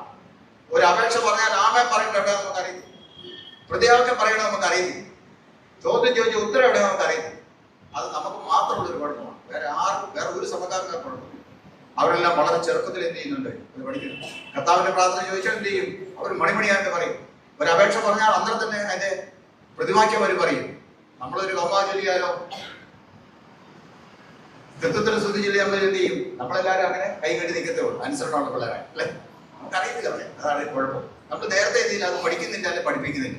അതാണ് കുഴപ്പം. ഓക്കെ, അത് നിങ്ങളുടെ കുഴപ്പമൊന്നല്ല, ഞങ്ങളുടെ പോലുള്ള കുഴപ്പമാണ്. നിങ്ങൾ പഠിപ്പിക്കാത്തതിന്റെ കുഴപ്പമാണ്. കുറ്റം ഞങ്ങളുടേതാണ്. അത് നിങ്ങൾ സമ്മതിക്കുന്നു. ഓക്കെ, എന്തായിരുന്നു പറഞ്ഞത്? ഇസ്രായേൽ കേൾക്ക, നിന്റെ ദൈവമായ കർത്താവ് ഏക പറഞ്ഞേ. നിങ്ങൾ ചോദ്യത്തിന് ഉത്തരം പറഞ്ഞെങ്കിൽ നിങ്ങളെ കുറിച്ച് എന്റെ മനസ്സിൽ ഒരു നിങ്ങളെ കുറിച്ച് ഒരു അഭിപ്രായം രൂപപ്പെടും. അതെന്ന് പറഞ്ഞാൽ ഈ പിള്ളേർ എന്ത് ചെയ്തിട്ടില്ല, ഒന്നും പഠിച്ചിട്ടില്ല എന്നൊരു രീതി എന്റെ മനസ്സിൽപ്പെട്ടാണ്. അതുകൊണ്ട് തെറ്റാണെങ്കിലും ശരിയാണെങ്കിലും ചെയ്യണം. ഉത്തരം പറയാനൊരു പരിശ്രമം നിങ്ങളുടെ ഭാഗത്തുണ്ടായിരിക്കണം. അത് ഇവിടെ മാത്രമല്ല, ജീവിതത്തിൽ എല്ലാ കാലത്തും അത് ഓർക്കൊള്ളണം. എവിടെയെങ്കിലും ചെല്ലുമ്പോൾ നിങ്ങൾ ഉത്തരം പറഞ്ഞില്ലെങ്കിൽ അടുത്ത ചോദ്യത്തിൽ പോലും നിങ്ങൾക്ക് അവസരം കിട്ടുന്നില്ല. എന്ത് ചെയ്യും? നിങ്ങളെ പറഞ്ഞ് വീട്ടിൽ വിടും. അതുകൊണ്ട് അത് ഓർക്കണം. ഇവിടെ എവിടെയാണ് എന്ത് ചെയ്യണം? ചോദ്യം ചോദിച്ചാൽ എന്ത് ചെയ്യണം? അതിനൊരു പരിശ്രമം നമുക്ക് ഉണ്ടാകണം. ഓക്കെ, എല്ലാവരും പറഞ്ഞേ. അയ്യോ, അപ്പൊ നിങ്ങൾക്ക് എങ്ങനെയാ സ്ഥിരീകരണം? നിങ്ങൾ എന്തിനു വന്നവരാണ്? എന്തിനാ നിങ്ങൾ വന്നേ ഇവിടെ? ഇന്നത്തെ ദിവസത്തിന് പ്രത്യേകത തന്നെ. നിങ്ങൾ എന്തിനു വന്നതാ? അതും അറിയില്ല. സ്ഥിരീകരണം എന്താ? സ്ഥിരീകരിക്കുക പറഞ്ഞാൽ എന്താ സ്ഥിരീകരിക്കുന്നത്? കൺഫർമേഷൻ പറഞ്ഞല്ലേ? എന്താ കൺഫേം ചെയ്യുന്നത്? എന്താ കൺഫേം ചെയ്യുന്നത്? അച്ഛനത് വീണ്ടും ഞാൻ നിങ്ങൾ മറന്നു പോകുന്നു വിചാരിച്ച് അച്ഛനെ കൊണ്ട് പ്രത്യേകിച്ച് ഞാൻ വായിപ്പിച്ചു. വേറൊരു പുസ്തകത്തിന് അച്ഛൻ വായിച്ചു അല്ലേ? തിരുമേനി ഞങ്ങൾ ഒത്തിരി കാര്യങ്ങൾ പഠിച്ചിട്ടുണ്ട്. ഞങ്ങൾ അച്ഛൻ പഠിപ്പിച്ചിട്ടുണ്ട്, ഞങ്ങളുടെ സാറ് പഠിപ്പിച്ചിട്ടുണ്ട്. ഞങ്ങൾ ആദ്യം വലിയ ചോദിക്കണം നിങ്ങൾ പറയാം അല്ലെ? അതെല്ലാം നിങ്ങൾ പഠിച്ചു വെച്ചിരിക്കുക. അതുകൊണ്ടാണ് അതുമായിട്ട് ബന്ധപ്പെട്ട് വേറൊരു ആംഗിളിൽ ഈ ചോദ്യങ്ങളൊക്കെ ചോദിക്കുക. ഓക്കെ, അത് നിങ്ങൾ പഠിച്ചില്ലാതെ എനിക്ക് അതിൻ്റെ അകത്ത് നിങ്ങൾ പഠിച്ചു എന്നുള്ളതിൽ എനിക്ക് തർക്കമില്ല. എങ്കിലും ഞാൻ അതിന്റെ മറ്റു വശങ്ങളിലോട്ട് ചോദിക്കും. കർത്താവ് കൽപ്പന 10 കൽപ്പന ചുരുക്കി 2 കൽപ്പനയായിട്ട് പറഞ്ഞു. അതാണ് ആ പറഞ്ഞിരിക്കുന്നത്. അത് ഏതാണെന്നാണ് എന്റെ ചോദ്യം. അത് നിങ്ങൾ കരുതിയെങ്കിൽ 10 കൽപ്പന അറിഞ്ഞെന്ന് പറഞ്ഞിട്ട് കാര്യമില്ല അല്ലേ? ചുരുക്കം 2 അറിയത്തില്ല, അത് 10 പഠിച്ചെന്ന് പറയുന്ന കാര്യം അല്ലേ? പറഞ്ഞു, നിന്റെ ദൈവമായ കർത്താവിനെ നീ പൂർണ്ണ മനസ്സോട് പൂർണ്ണാത്മാവോടും പൂർണ്ണ ശക്തിയോടുകൂടെ സ്നേഹിക്കണം. ഇതാകുന്നു ഒന്നാമത്തെ കൽപ്പന. രണ്ടാമത്തെ അതിനോട് സമം. അത് നിന്റെ കൂട്ടുകാരൻ നിന്നെ പോലെ തന്നെ സ്നേഹിക്കണം. ഈ 2 കൽപ്പനകളിൽ സകലനായ പ്രമാണവും പ്രവാചകന്മാരും അടങ്ങിയിരിക്കുന്നു. ഇതൊക്കെ നമ്മൾ എന്ത് ചെയ്യണം? ഇതൊക്കെ നമ്മൾ പഠിച്ചിരിക്കുന്നത്. ഇതെല്ലാം ഞായറാഴ്ച നമ്മൾ ചൊല്ലുന്നതാണ്, നമ്മൾ കേട്ട് പഠിക്കേണ്ടതാണ് അല്ലേ? നമ്മൾ ചൊല്ലുന്നതാണ്. അത് പറഞ്ഞ് പ്രത്യേകം പഠിപ്പിക്കേണ്ട കാര്യം തന്നെ ഇല്ല. എൻ്റെ നമ്മള് ആരാധകരെ അത് പഠിച്ചിരിക്കണം. അത് കൽപ്പനയുടെ ചുരുക്കമാണ്. ഇതിനകത്ത് 2-നകത്ത് എന്തടങ്ങിയിട്ടുണ്ട്? മുഴുവനും അടങ്ങിയിട്ടുണ്ട് അല്ലേ? അതിനെക്കുറിച്ച് വിശദീകരിച്ച് പറയാൻ സമയമില്ല. എങ്കിലും ആരാധനയുമായിട്ട് ബന്ധപ്പെട്ട് ഉള്ള ഒരു കാര്യമാണ് ചേർന്ന് പറയുന്നത്. ആരാധന ഞാൻ പറഞ്ഞു. ആരാധന രാവിലെ വന്ന് പ്രാർത്ഥിച്ചിട്ട് ഒരിക്കലും ഒന്നു ഇവിടെ വന്ന് ആദ്യത്തെ പ്രാർത്ഥന കഴിയുമ്പോൾ ഈ കൽപ്പനയാണ് ചെയ്യുന്നത്, വായിക്കും. ഈ കൽപ്പനയാണ് വായിക്കും. എന്തിനായിരിക്കും ഈ കൽപ്പന വായിക്കുന്നത്? കൽപ്പനയോ കൽപ്പനയുടെ ചുരുക്കമോ എന്തിനായിരിക്കും വായിക്കുന്നത്? എന്തിനായിരിക്കും വായിക്കും? പിള്ളേരോടല്ല പറയുന്നത്. ഞങ്ങൾ എന്തിനാന്ന് നിങ്ങൾ ശ്രദ്ധിച്ചിരുന്നു കേട്ടോ. പറഞ്ഞു, എന്തിനാണ് വായിക്കുന്നത്? അത് കഴിഞ്ഞ് എന്താണ് വരുന്നത്? കഥകളെ ചേർത്ത് പറയാം. ആ കൽപ്പന വായിച്ച് കഴിഞ്ഞിട്ട് ഉടനെ പാപമേറ്റു പറച്ചിലാണ്. കുംഭസാരം എന്ന് വേണേ നമുക്ക് പറയാം. കൽപ്പന വായിച്ച ഉടനെ എന്താണ് അടുത്ത സ്റ്റെപ്പ്? എന്താണ്? പാപമേറ്റു പറച്ചിലാണ്. പാപമേറ്റു പറഞ്ഞാൽ ഉടനെ എന്താണ്? കൃപാമൊഴികളാണ് അല്ലെ? പാപമോചന അറിയിപ്പാണ് അച്ഛന്മാർ കൊടുത്തത് അല്ലെ? എന്താണ് അതിന്റെ സാരം? ചുരുക്കം ഇത്രയാണ്. ശ്രദ്ധിച്ച് കേൾക്കണം. 10 കൽപ്പന വായിച്ചിട്ട് 10 കൽപ്പന മുഴുവനായിട്ടോ അല്ലെങ്കിൽ ചുരുക്കമായിട്ടോ വായിച്ചിട്ട് ഉടനെ നമ്മുടെ കുറവുകൾ വീഴ്ചകൾ ഏറ്റു പറയാനുള്ള ഓർക്കാനുള്ള അവസരമാണ് അല്പസമയം മൗനം ഉണ്ട്. അല്പസമയം മൗനമുണ്ട്. മൗനമാണെങ്കിൽ നമ്മൾ എന്നെ എടുക്കും. ആ പുസ്തകത്തിൽ അത് പറഞ്ഞിട്ടുണ്ട്. അല്പസമയം മൗനം വേണം അല്ലെ? മൗനം കൂടിപ്പോയാൽ ആൾക്കാർ എന്ത് ചെയ്യും? അച്ഛൻ ഉറങ്ങിപ്പോയതോ ഇന്നത്തെ ക്ഷീണം കാരണം അതുകൊണ്ട് നമ്മൾക്ക് പോയ കാലത്ത് ഉറക്കത്തിൽ എത്തും പറ്റെന്ന് പറഞ്ഞ് ചിന്തിച്ചിരിക്കും അല്ലേ? ഒത്തിരി നീട്ടാൻ പറ്റത്തില്ല. അത് അച്ഛന്മാർക്കറിയാം. അതുകൊണ്ട് എന്ത് ചെയ്യും? ഒരല്പം മൗനത്തിന് ശേഷം അതെടുക്കും. എന്തിനേയും മൗനം? നിങ്ങളുടെ അഭിപ്രായത്തിൽ എന്താണ് മൗനം? അതുകൊണ്ട് നമുക്ക് നമ്മുടെ ജീവിതത്തിൽ പോയ കുറവുകളെയും വീഴ്ചകളെയും നമുക്ക് ഏറ്റു പറയാം. പിന്നെ ഒരു അനുഭവം ഇല്ലല്ലേ? എന്താ ആ മൗനം? എന്തിനായിരിക്കും ആ പോസ് അവിടെ കൊടുക്കുന്നത്? ഒരു കുഴപ്പമില്ല. പുറയിരിക്കുന്നവരെ കേൾക്കുന്നു. ആ കുറവുകൾ നമ്മൾ വന്നുപോയ കുറവുകൾ ഏറ്റു പറയാനുള്ള ഓർക്കാനുള്ള സമയമാണ് അല്ലേ? പക്ഷെ നമുക്ക് 5 മിനിറ്റ് ഒന്നും പോരല്ലോ അല്ലേ? കാരണം അതുകൊണ്ട് കുറെ പാവങ്ങളൊക്കെ എന്ത് ചെയ്യണം, വീട്ടിൽ നിന്ന് തന്നെ ഏറ്റു പറയണം. ഏറ്റു പറഞ്ഞിട്ട് വേണം ഇവിടെ വരാൻ. പിന്നെ ബാക്കി പറയുന്നത് ഈ കൽപ്പന വായിച്ചു കഴിയുമ്പോൾ എന്ത് ചെയ്യും, കുറെ കൂടെ ഓർമ്മ വരും അല്ലേ? ചുരുക്കത്തിലേ ഉള്ളൂ, ഈ കൽപ്പന ഇങ്ങനെ വായിച്ചു കഴിഞ്ഞാൽ ആ കൽപ്പനയുമായിട്ട് നമ്മുടെ ജീവിതം എന്ത് ചെയ്യുന്നത്, ഒന്ന് താരതമ്യം ചെയ്യുകയാണ് ചെയ്യുന്നത് അല്ലേ? ഉദാഹരണം പറഞ്ഞാൽ ഒന്നാമത്തെ കൽപ്പന എന്താണ്? പറഞ്ഞു വേഗം പറഞ്ഞു, പടപടെന്ന് പറയുന്നത് സമയം വെയിറ്റിംഗ് ഫോർ നൺ അല്ലേ? ഒന്നാമത്തെ കൽപ്പന എന്നാ പറഞ്ഞു? ചുരുക്കം പറഞ്ഞു, വേറെ ദൈവത്തെ ആരാധിക്കണം, നിന്റെ ദൈവത്തെ മാത്രം ആരാധിക്കുക, യഹോവയാകുന്ന ദൈവത്തെ മാത്രം, യേശുക്രിസ്തുവിനെ മാത്രമേ ആരാധിക്കൂ അല്ലേ? അതൊക്കെ ഒന്നാമത്തെ കൽപ്പനയാണ്. പാപ്പ വീട്ടിൽ കുറച്ചിലെങ്ങ അതിൻ്റെ പറഞ്ഞേ, നമ്മൾ പോകുന്ന വഴിക്ക് വേറെ ഏതെങ്കിലും ദൈവത്തിന്റെ മുമ്പിൽ തല ഉണക്കിയിട്ടുണ്ടെങ്കിൽ അല്ലെ, നേർച്ച അവിടെ ഇട്ടിട്ടുണ്ടെങ്കിൽ, അതിന് തിരികെത്തിക്കാൻ നമ്മൾ പോയിട്ടുണ്ടെങ്കിൽ, വല്ലതും കൊടുത്തു വിട്ടിട്ടുണ്ടെങ്കിൽ അതെല്ലാം അന്യ ദൈവ ആരാധനയാണ്. ഇവിടെ എന്നാ പറഞ്ഞത് ഈ കൽപ്പന? ഞാനാണ് നിന്റെ ദൈവം, എന്നെ അല്ലാതെ എന്ത് ചെയ്യരുത്, ആരെയും നീ ആരാധിക്കരുത്. അപ്പൊ അങ്ങനെ വന്നിട്ടുണ്ടെങ്കിൽ അത് അന്തരത്തിലില്ല. പിന്നെ രണ്ടാമത്തെ ആണെങ്കിൽ എല്ലാം പറയുന്നതിനും ഇല്ല, ഇത് അപ്പനെയും ബഹുമാനിക്കും അല്ലേ? വീട്ടിൽ നിന്ന് അപ്പച്ചനും അമ്മച്ചിക്കൊക്കെ അവരുടെ നേരെ കണ്ണുരുട്ടി കഴിഞ്ഞ് മീശ പിരിച്ച് കാണിച്ചിട്ട് എന്ത് ചെയ്യും, മര്യാദയ്ക്കാണെന്ന് പറഞ്ഞ് അവിടെ ഇട്ടിട്ട് ഇവിടെ വന്ന് ആരാധിക്ക് വന്നിരിക്കുക അല്ലേ? കൽപ്പന എന്നാ വായിക്കണ്ടേ? എന്റെ അപ്പനെ അമ്മയും ബഹുമാനിക്കണം. അന്നേരം ഓർക്കണം, എന്താ, അയ്യോ അപ്പച്ചനോട് ഞാൻ വഴക്ക് പറഞ്ഞു, അമ്മച്ചോട് വഴക്ക് പറഞ്ഞു, അവര് പറഞ്ഞ് കേൾക്കാതെ കർത്താവെ ക്ഷമിക്കണേ, തെറ്റ് ഭയങ്കര തെറ്റ്, കൽപ്പനയോടെ വായിക്കുക അല്ലേ? മോഷ്ടിക്കരുത്, മോഷണം കഴിഞ്ഞ് വന്നിരിക്കുക ഇവിടെ, കമ്പനിയും കൂടെ ഇവിടെ ആരാധിക്ക് വന്നിരിക്കുക. മോഷ്ടിക്കരുത് കൽപ്പന വായിച്ചു അല്ലേ? അയ്യോ കർത്താവെ മോഷ്ടിച്ചു പോയി അല്ലേ, പപ്പാടെ പോക്കറ്റിൽ നിന്ന് പൈസ എടുത്തു അല്ലേ? മോഷണം എന്നൊക്കെ പറഞ്ഞാൽ നിങ്ങൾ ഓർക്കും എന്താണ്, വല്ല കടയിൽ കുത്തി തുറന്ന് മോഷിക്കുക. അതല്ല, നമ്മൾ ചോദിക്കാതെ പറയാതെയും ആരുടെ അടുത്ത് നിന്ന് എടുത്താലും വീട്ടിൽ നിന്ന് പപ്പാടെ മമ്മയുടെ കയ്യിൽ നിന്ന് എടുത്താലും എന്താണ്, അതെല്ലാം മോഷണമാണ് കുഞ്ഞുങ്ങളെ, നിങ്ങളെ സംബന്ധിച്ചല്ലേ? അവരോട് ചോദിച്ചാൽ അവർ തരാൻ അവർ റെഡിയാണ് അല്ലേ? അവരോട് ചോദിക്കണം, ചോദിക്കാതെ പൈസ ഞോണ്ടി എടുക്കുന്നതിനാണ് മോഷണം എന്ന് പറഞ്ഞിരിക്കുക അല്ലേ? ഞോണ്ടി എടുക്കുക, പറഞ്ഞേ കേൾക്കാതിരിക്കുക അല്ലെ? ഒത്തിരി കാര്യങ്ങൾ. ഓരോ കൽപ്പനയും വായിക്കുമ്പോൾ അതിന് അനുസരിച്ച കുറവുകൾ വന്നു പോയിട്ടുണ്ടെങ്കിൽ ഒരുപക്ഷെ 10 കൽപ്പനയും ലംഘിച്ച ആൾക്കാർ ആരും കാണത്തില്ല. എന്നാൽ അതിൽ പലതിൽ ലംഘിക്കുന്നവരാണ് നമ്മുടെ ദൈനംദിന ജീവിതത്തിൽ. അങ്ങനെയെങ്കിൽ കൽപ്പനകൾ വായിച്ചു കഴിയുമ്പോൾ ദൈവമേ ഇന്ന കൽപ്പന ലംഘിച്ചിരിക്കും, എന്നോട് ക്ഷമിക്കണമേ എന്ന് പറഞ്ഞ് എന്ത് ചെയ്യണം, പ്രാർത്ഥിക്കാനുള്ള, പാപം വെച്ച് പറയാനുള്ള പ്രാർത്ഥനയാണ്, അവസരമാണത്. അതിനുശേഷം ദൈവത്തിന്റെ വചനത്തിൽ ആശ്രയിച്ചുള്ള ഉറപ്പ് കൊടുക്കുന്നു. ഒരുവൻ മനഃപൂർവ്വമായി മനംതിരിഞ്ഞു വന്നാൽ അവനെ കടാക്ഷിക്കുന്ന ഒരു ദൈവം നമുക്കുണ്ട്, അവൻ നിങ്ങളുടെ പാപങ്ങൾ ക്ഷമിച്ചിരിക്കുന്നു എന്ന് പറയുന്നു. പിന്നീടാണെന്ന് പറയുന്നത്, പിന്നീടാണ് സ്തുതി സ്തോത്രങ്ങൾ ആരാധന പോകുന്നത്. അവിടെയാണ് ദൈവപ്രസാദം എന്ന് നമ്മൾ മറന്നു. അതുകൊണ്ടാണ് ഞാൻ പറഞ്ഞത്, ആരാധനയുടെ ഏതെങ്കിലും സ്ഥലത്ത് പാപത്ത് വന്നു കയറിയാൽ എന്ത് ചെയ്യത്തില്ല, അത് അനുഗ്രഹത്തിന് കാരണമല്ല എന്ന് ഞാൻ പറഞ്ഞത്.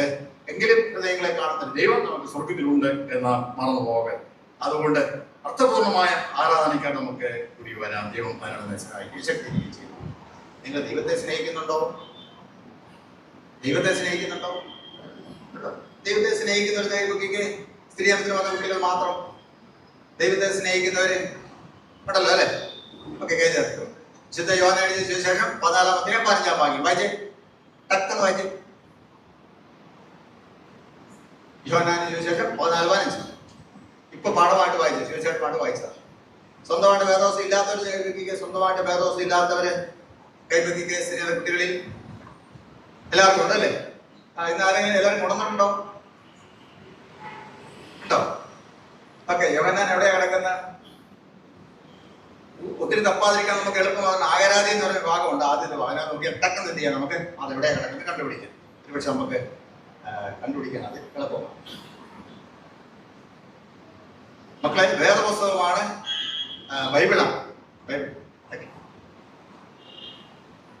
ഓക്കെ, വായിച്ചോ. ഇച്ചിരി ഉറക്കം പറയാൻ പറ്റുമോ? ഓക്കെ, മതി. ഇത് പിടിക്കുക. നിങ്ങൾ എന്നെ സ്നേഹിക്കുന്നുവെങ്കിൽ എന്റെ കൽപ്പനകളെ കാക്കുക. അതാണ് വാക്യം. കണ്ടുപിടിക്കാത്തവർ പിന്നെ കണ്ടുപിടിച്ചാൽ മതി. ഓക്കെ, വാക്യം ഏതാണ്? നിങ്ങൾ എന്നെ സ്നേഹിക്കുന്നുവെങ്കിൽ എന്റെ കൽപ്പനകളെ കാക്കുക. ഒന്ന് പറയാമോ? നിങ്ങൾ എന്നെ സ്നേഹിക്കുന്നുവെങ്കിൽ, ഞാൻ പറഞ്ഞുതരാം. നിങ്ങൾ എന്നെ സ്നേഹിക്കുന്നുവെങ്കിൽ എന്റെ കൽപ്പനകളെ കാത്തുകൊള്ളും. ഞാൻ പറഞ്ഞത് നിങ്ങൾ എന്റെ പിന്നാലെ പറയണം. നിങ്ങൾ എന്നെ സ്നേഹിക്കുന്നുവെങ്കിൽ എന്റെ കൽപ്പനകളെ കാത്തുകൊള്ളും. ഇച്ചിരി അവിടെ പറഞ്ഞേ, വാക്യം കാണാതെ പറയാലോ. മക്കളെ, മിണ്ടാതിരുന്നിട്ട് കാര്യമില്ല, മിണ്ടണം, വാദമൊന്ന് പറയണം കേട്ടോ. അങ്ങനെ ഇരുന്ന് അങ്ങനെ ഇരിക്കാനല്ല നിങ്ങൾ എന്ത് ചെയ്തത്. ഇത് പരിശോധന എന്നാണ് പറയുന്നത്. ഈ ഭാഗം ഞാൻ രണ്ടും കൂടെ ചേർത്തെടുക്കുന്നത് മാത്രമേ ഉള്ളൂ. ഉദ്യോഗാർത്ഥികളെ, സ്ഥാനാർത്ഥികളെ പരിശോധിക്കുന്ന പരിശോധനയും പ്രശ്നവും കൂടെ ചേർത്താണ് ഞാൻ പറയുന്നത്. അതുകൊണ്ട് ചോദ്യം ചോദിക്കുമ്പോൾ എന്ത് ചെയ്യണം? ഉത്തരം നിർബന്ധമായിട്ടും പറഞ്ഞിരിക്കണം. ഓക്കെ? നിങ്ങൾ എന്നെ സ്നേഹിക്കുന്നുവെങ്കിൽ പറഞ്ഞ് എന്റെ കൽപ്പനകളെ കാത്തുകൊള്ളും. കാണാതെ പറഞ്ഞേ, ഒന്നുകൂടെ പറഞ്ഞേ, റെഫറൻസ് പറഞ്ഞേ, റെഫറൻസ് പറഞ്ഞേ. യോഹന്നാൻ 14:15 ഓർത്തിരിക്കാൻ വളരെ എളുപ്പം അല്ലേ? യോഹന്നാൻ 14:15. അതിന്റെ എന്താ അർത്ഥം? കൽപ്പനയെ കാത്തുകൊള്ളുക എന്ന് പറഞ്ഞാൽ കാക്കുക എന്ന് പറഞ്ഞ അർത്ഥം അനുസരിക്കാം. കാക്കുക എന്ന് പറഞ്ഞാൽ അനുസരിക്കുക. അപ്പോൾ യേശു പറഞ്ഞു, എന്താ യേശു പറഞ്ഞ്? നിങ്ങൾ എന്നെ സ്നേഹിക്കുന്നെങ്കിൽ എന്റെ കൽപ്പനകളെ കാത്തു, എന്റെ കൽപ്പന അനുസരിക്കും. നിങ്ങൾ കുറച്ചു മുമ്പ് എന്താ പറഞ്ഞേ? നിങ്ങൾ ദൈവത്തെ സ്നേഹിക്കുന്നു. എല്ലാവരും കൈവക്കിയതാണ്, ഓർത്തോണം. ദൈവത്തെ സ്നേഹിക്കുന്നു. അങ്ങനെയാണ് എന്ത് ചെയ്യും? ആ ദൈവത്തിന്റെ കൽപ്പനകളെ കാത്തുകൊള്ളും, അനുസരിക്കും. അല്ലേ? മനസ്സിലായല്ലോ? നിങ്ങൾ പറഞ്ഞ ആ ചോദ്യത്തിന്റെ ഉത്തരത്തിന്റെ, ഞാൻ ചോദിച്ച ചോദ്യത്തിന്റെ നിങ്ങൾ പറഞ്ഞ ഉത്തരത്തിന്റെ ആശയം നിങ്ങൾ പറഞ്ഞു. നമ്മൾ എന്ത് ചെയ്യും? ദൈവത്തെ സ്നേഹിക്കുന്നു എന്ന് പറഞ്ഞ കൈവക്കി അല്ലേ? ദൈവത്തെ സ്നേഹിക്കുന്ന നിങ്ങൾ എന്ത് ചെയ്യണം? ദൈവത്തിന്റെ കൽപ്പനകളെ കാത്തുകൊള്ളണം. ദൈവത്തിന്റെ കൽപ്പനയെ കാക്കാൻ എന്ത് ചെയ്യണം?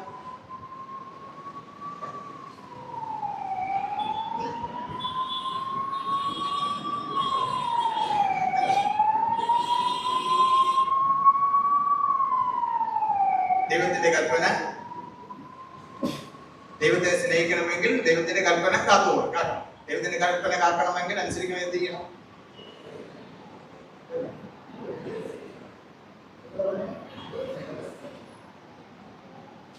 ആരെങ്കിലും ഒരാൾ പറഞ്ഞു. ദൈവത്തെ സ്നേഹിക്കണമെങ്കിൽ ദൈവത്തിന്റെ കൽപ്പന അനുസരിക്കണം. ദൈവത്തിന്റെ കൽപ്പന അനുസരിക്കണമെങ്കിൽ എന്ത് ചെയ്യണം?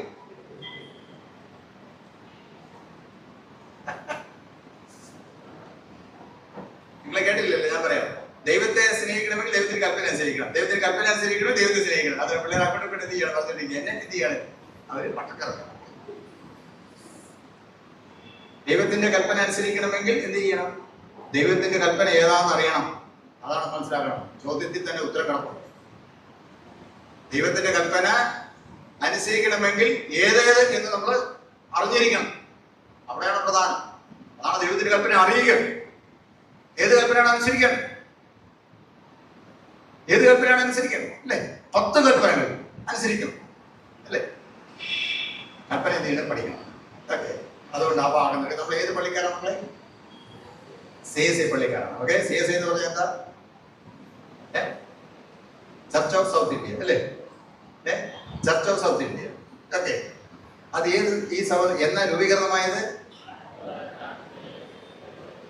ഓക്കെ. നമ്മളിവിടെ ഈ പ്രദേശത്ത് സുവിശേഷം വന്നിട്ടില്ലെങ്കിൽ നമ്മുടെ പിതാക്കന്മാർക്ക് സുവിശേഷം പറഞ്ഞിട്ട് ഏതാണ്ട് 200ഓളം വർഷങ്ങളായെന്ന് പറഞ്ഞു. ചിലർ അതിനു മുമ്പ് ക്രിസ്ത്യാനികളായ ആൾക്കാരാണ് അല്ലേ? AD 52 ചെയ്തിട്ട് കേരളത്തിൽ ക്രിസ്തു സഭ ഉണ്ട്. അങ്ങനെയാണെങ്കിൽ 75 വർഷത്തിന് മുമ്പ് നമ്മുടെ സഭയ്ക്ക് ഏത് പള്ളിക്കാരാണ്?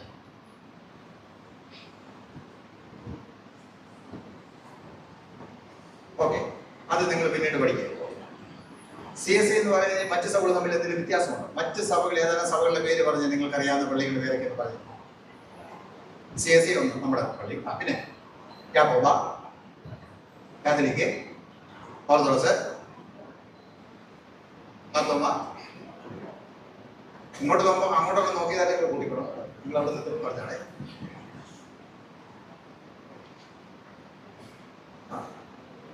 ഒത്തിരി സഭകളുണ്ട് അല്ലേ? ഒത്തിരി സഭകളുണ്ട്. CSI സഭയും മറ്റ് സഭകളും തമ്മിലുള്ള വ്യത്യാസം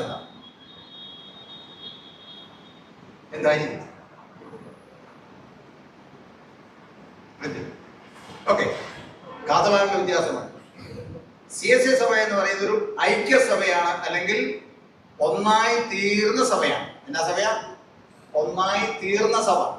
മറ്റുള്ള സഭകളെല്ലാം ഒറ്റ സഭകളാണ്. മറ്റുള്ള സഭകൾ ഒറ്റ സഭകളാണെങ്കിൽ CSI സഭ ഒന്നായി തീർന്ന സഭയാണ്. ഒന്നായി തീരുക എന്ന് പറഞ്ഞാൽ അത് പലതായിരുന്നു ഒന്നായി തീർന്നു എന്നതിന്റെ അർത്ഥം.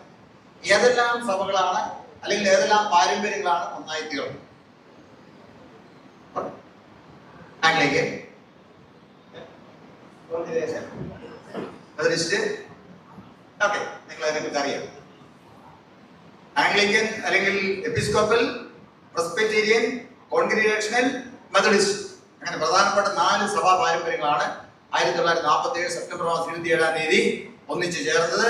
നീണ്ട 16 വർഷം, അതിനു മുമ്പ് നീണ്ട 16 വർഷത്തെ വളരെയധികം കുലങ്കഷമായ ചർച്ചകളുടെയും പ്രാർത്ഥനയും ഫലമായിട്ടാണ് എന്ത് ചെയ്തത്? ഒരു ഐക്യസഭ രൂപീകരിക്കപ്പെട്ടത്. ഐക്യസഭ രൂപീകരിക്കപ്പെട്ടപ്പോൾ എളുപ്പം മനസ്സിലാക്കാൻ ഇങ്ങനെ നമുക്ക് പറയാം. ബിഷപ്പുമാരുണ്ടായിരുന്ന പാരമ്പര്യത്തിലുള്ള പള്ളികളും ബിഷപ്പുമാരില്ലായിരുന്ന പാരമ്പര്യമുള്ളവരും അച്ഛന്മാരിൽ പ്രസ്ബിറ്റർമാരുണ്ടായിരുന്ന പാരമ്പര്യത്തിൽ വിശ്വസിക്കുന്നവരും അതില്ലാത്തവരും അച്ഛന്മാരും ബിഷപ്പുമാരില്ലാത്ത പാരമ്പര്യമുള്ള ആൾക്കാർ, കോൺഗ്രിഗേഷൻ പാരമ്പര്യവും എല്ലാവരും ചേർന്നാണ് എന്ത് ചെയ്തത്? നമ്മുടെ സഭ രൂപീകൃതമായത്. 1947 ഈ സഭ രൂപീകൃതമാകുമ്പോൾ അവരൊരു സഭയ്ക്കൊരു ഉപദേശം ഉണ്ടായിരുന്നു, അല്ലെങ്കിൽ അതിന്റെ അടിസ്ഥാന പ്രമാണങ്ങൾ, തത്വങ്ങൾ ഉണ്ടായിരുന്നു. അതിൽ ഏറ്റവും പ്രധാനപ്പെട്ട ഒന്നെന്ന് പറയുന്നത് ഹിസ്റ്റോറിക്കൽ എപ്പിസ്കോപ്പസി സ്വീകരിക്കുക എന്നുള്ളതാണ്. അതായത് ചരിത്രപരമായ മേൽപ്പെട്ടത്വം നമ്മുടെ സഭ സ്വീകരിച്ചു. അതുകൊണ്ടാണ് അച്ഛന്മാരില്ലാത്ത സഭയ്ക്കും ബിഷപ്പുമാരില്ലാത്ത സഭയ്ക്കും അച്ഛന്മാരും ബിഷപ്പുമാരും ഉണ്ടായത്. അതാണ് അതിന്റെ പാരമ്പര്യം. ഇപ്പോൾ CSI സഭയിൽ എന്തെല്ലാം ഉണ്ട്? അവിടെ ബിഷപ്പുണ്ട്, അച്ഛന്മാരുണ്ട്, ഉപദേശന്മാരുണ്ട്, ഇവാഞ്ചലിസ്റ്റ് ഉണ്ട്, അല്ലെങ്കിൽ ജനങ്ങളുണ്ട്. ആ രീതിയിലാണ്, ക്രമത്തിലാണ് പോകുന്നത്. അത് അന്ന് നമ്മൾ സ്വീകരിച്ച ഒരു സ്വീകാര്യമാണ്. ആരെല്ലാം ഇതിനെ തടങ്ങിയിരിക്കുന്നു? റോമൻ കാത്തലിക് എന്ന് പറഞ്ഞാൽ റോമൻ കാത്തലിക്കാർ മാത്രമേ ഉള്ളൂ, അല്ലേ? സിറിയൻ കാത്തലിക് എന്ന് പറഞ്ഞാൽ സിറിയൻ കാത്തലിക്കിന്റെ ആൾക്കാർ മാത്രം. ലാറ്റിൻ കാത്തലിക് എന്ന് പറഞ്ഞാൽ ലാറ്റിൻ കാത്തലിക് മാത്രമേ ഉള്ളൂ, അല്ലേ? മാർത്തോമാ സിറിയൻ ചേർത്ത് പറഞ്ഞാൽ മാർത്തോമാ സിറിയൻ ആൾക്കാർ മാത്രമേ അതിനകത്ത്. ഓർത്തഡോക്സ് എന്ന് പറഞ്ഞാൽ ഓർത്തഡോക്സുകാർ മാത്രമേ അതിനകത്ത് ഉള്ളൂ. കനാനായ എന്ന് പറഞ്ഞാൽ കനാനായ ആൾക്കാർ മാത്രമേ അതിനകത്ത് ഉള്ളൂ. ഓക്കെ, CSI അറിയാമോ? CSI ഈ പറഞ്ഞ എല്ലാ ആൾക്കാരും, ഈ പറഞ്ഞ എല്ലാ ബാക്ക്ഗ്രൗണ്ടിലുള്ള ആൾക്കാർ ഒരുമിച്ച് ചേർന്നാണ് എന്ത് ചെയ്തിരിക്കുന്നത്? നമ്മുടെ CSI സഭ രൂപീകരമായി. അതുകൊണ്ട് സുവിശേഷത്തിൽ വിശ്വസിക്കുന്ന, കർത്താവിൽ വിശ്വസിക്കുന്ന, ദൈവത്തിൽ വിശ്വസിക്കുന്ന, ഐക്യത്തിൽ വിശ്വസിക്കുന്ന എല്ലാ ആൾക്കാർക്കും ഒരുമിച്ച് നിൽക്കാനും ദൈവത്തെ ആരാധിക്കാനുമുള്ള സ്വാതന്ത്ര്യമുള്ള ഒരേ ഒരു സഭ എന്ന് പറയുന്നത് ഏതാണ്? CSI സഭയാണ്, ദക്ഷിണേന്ത്യ തിരുസഭയാണ്. ഓക്കെ, അതുകൊണ്ട് CSI സഭയിൽ നമ്മൾ അംഗങ്ങളായിരിക്കുമ്പോൾ എന്ത് ചെയ്യണം? നമ്മൾ അഭിമാനിക്കണം. അതാണ് നമ്മുടെ പാരമ്പര്യം എന്നുള്ളത്. എല്ലാ വിഭാഗം ആൾക്കാരെയും. എത്ര ഭാഷക്കാരാണ് നമ്മുടെ സഭയിൽ, CSI സഭയിൽ?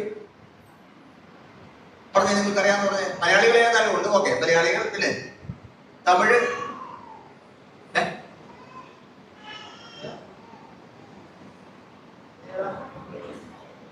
ഇംഗ്ലീഷ് നമ്മുടെ ജനറൽ ഔദ്യോഗിക ഭാഷയാണ് CSIയുടെ. ഓക്കെ, മലയാളം, തമിഴ്, കന്നഡ, തെലുങ്ക് എന്ന് വേണ്ട എല്ലാ ഭാഷകളും അവരെല്ലാം നമ്മുടെ പള്ളിയാണ്, അല്ലേ? ഓക്കെ, നമ്മുടെ ഈ കൊച്ചി ഈസ്റ്റേല മഹാടയിൽ എത്ര ഭാഷകൾ സംസാരിക്കുന്നുണ്ടെന്ന് അറിയാമോ?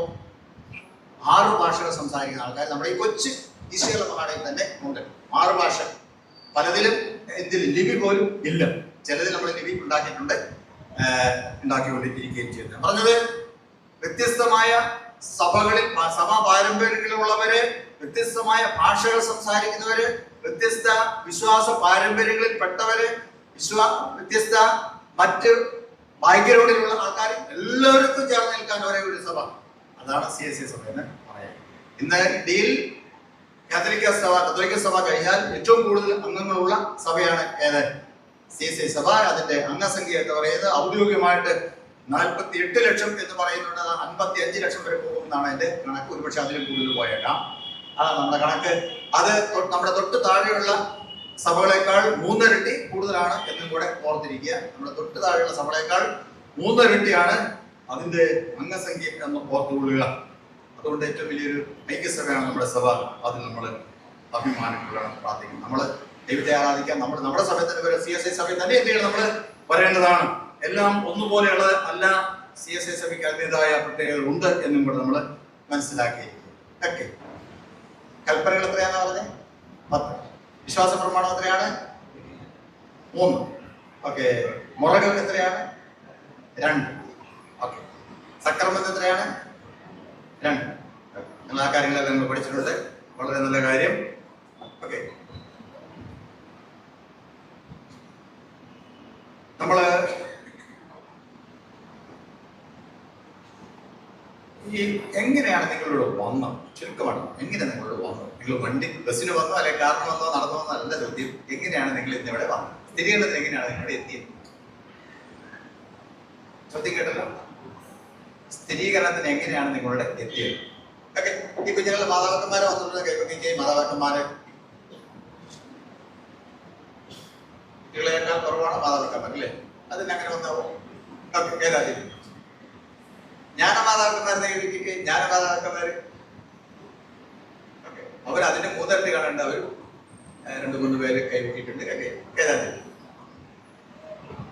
കുഞ്ഞുങ്ങളുടെ മാതാപിതാക്കന്മാരെയും ജ്ഞാനമാതാപിതാക്കന്മാരെയും പ്രത്യേകം ഞാൻ അഭിനന്ദിക്കുന്നു. ഓക്കെ, എങ്ങനെ നിങ്ങൾ ഇവിടെ വന്നേ? എന്തെങ്കിലും ഐഡിയ ഉണ്ടോ?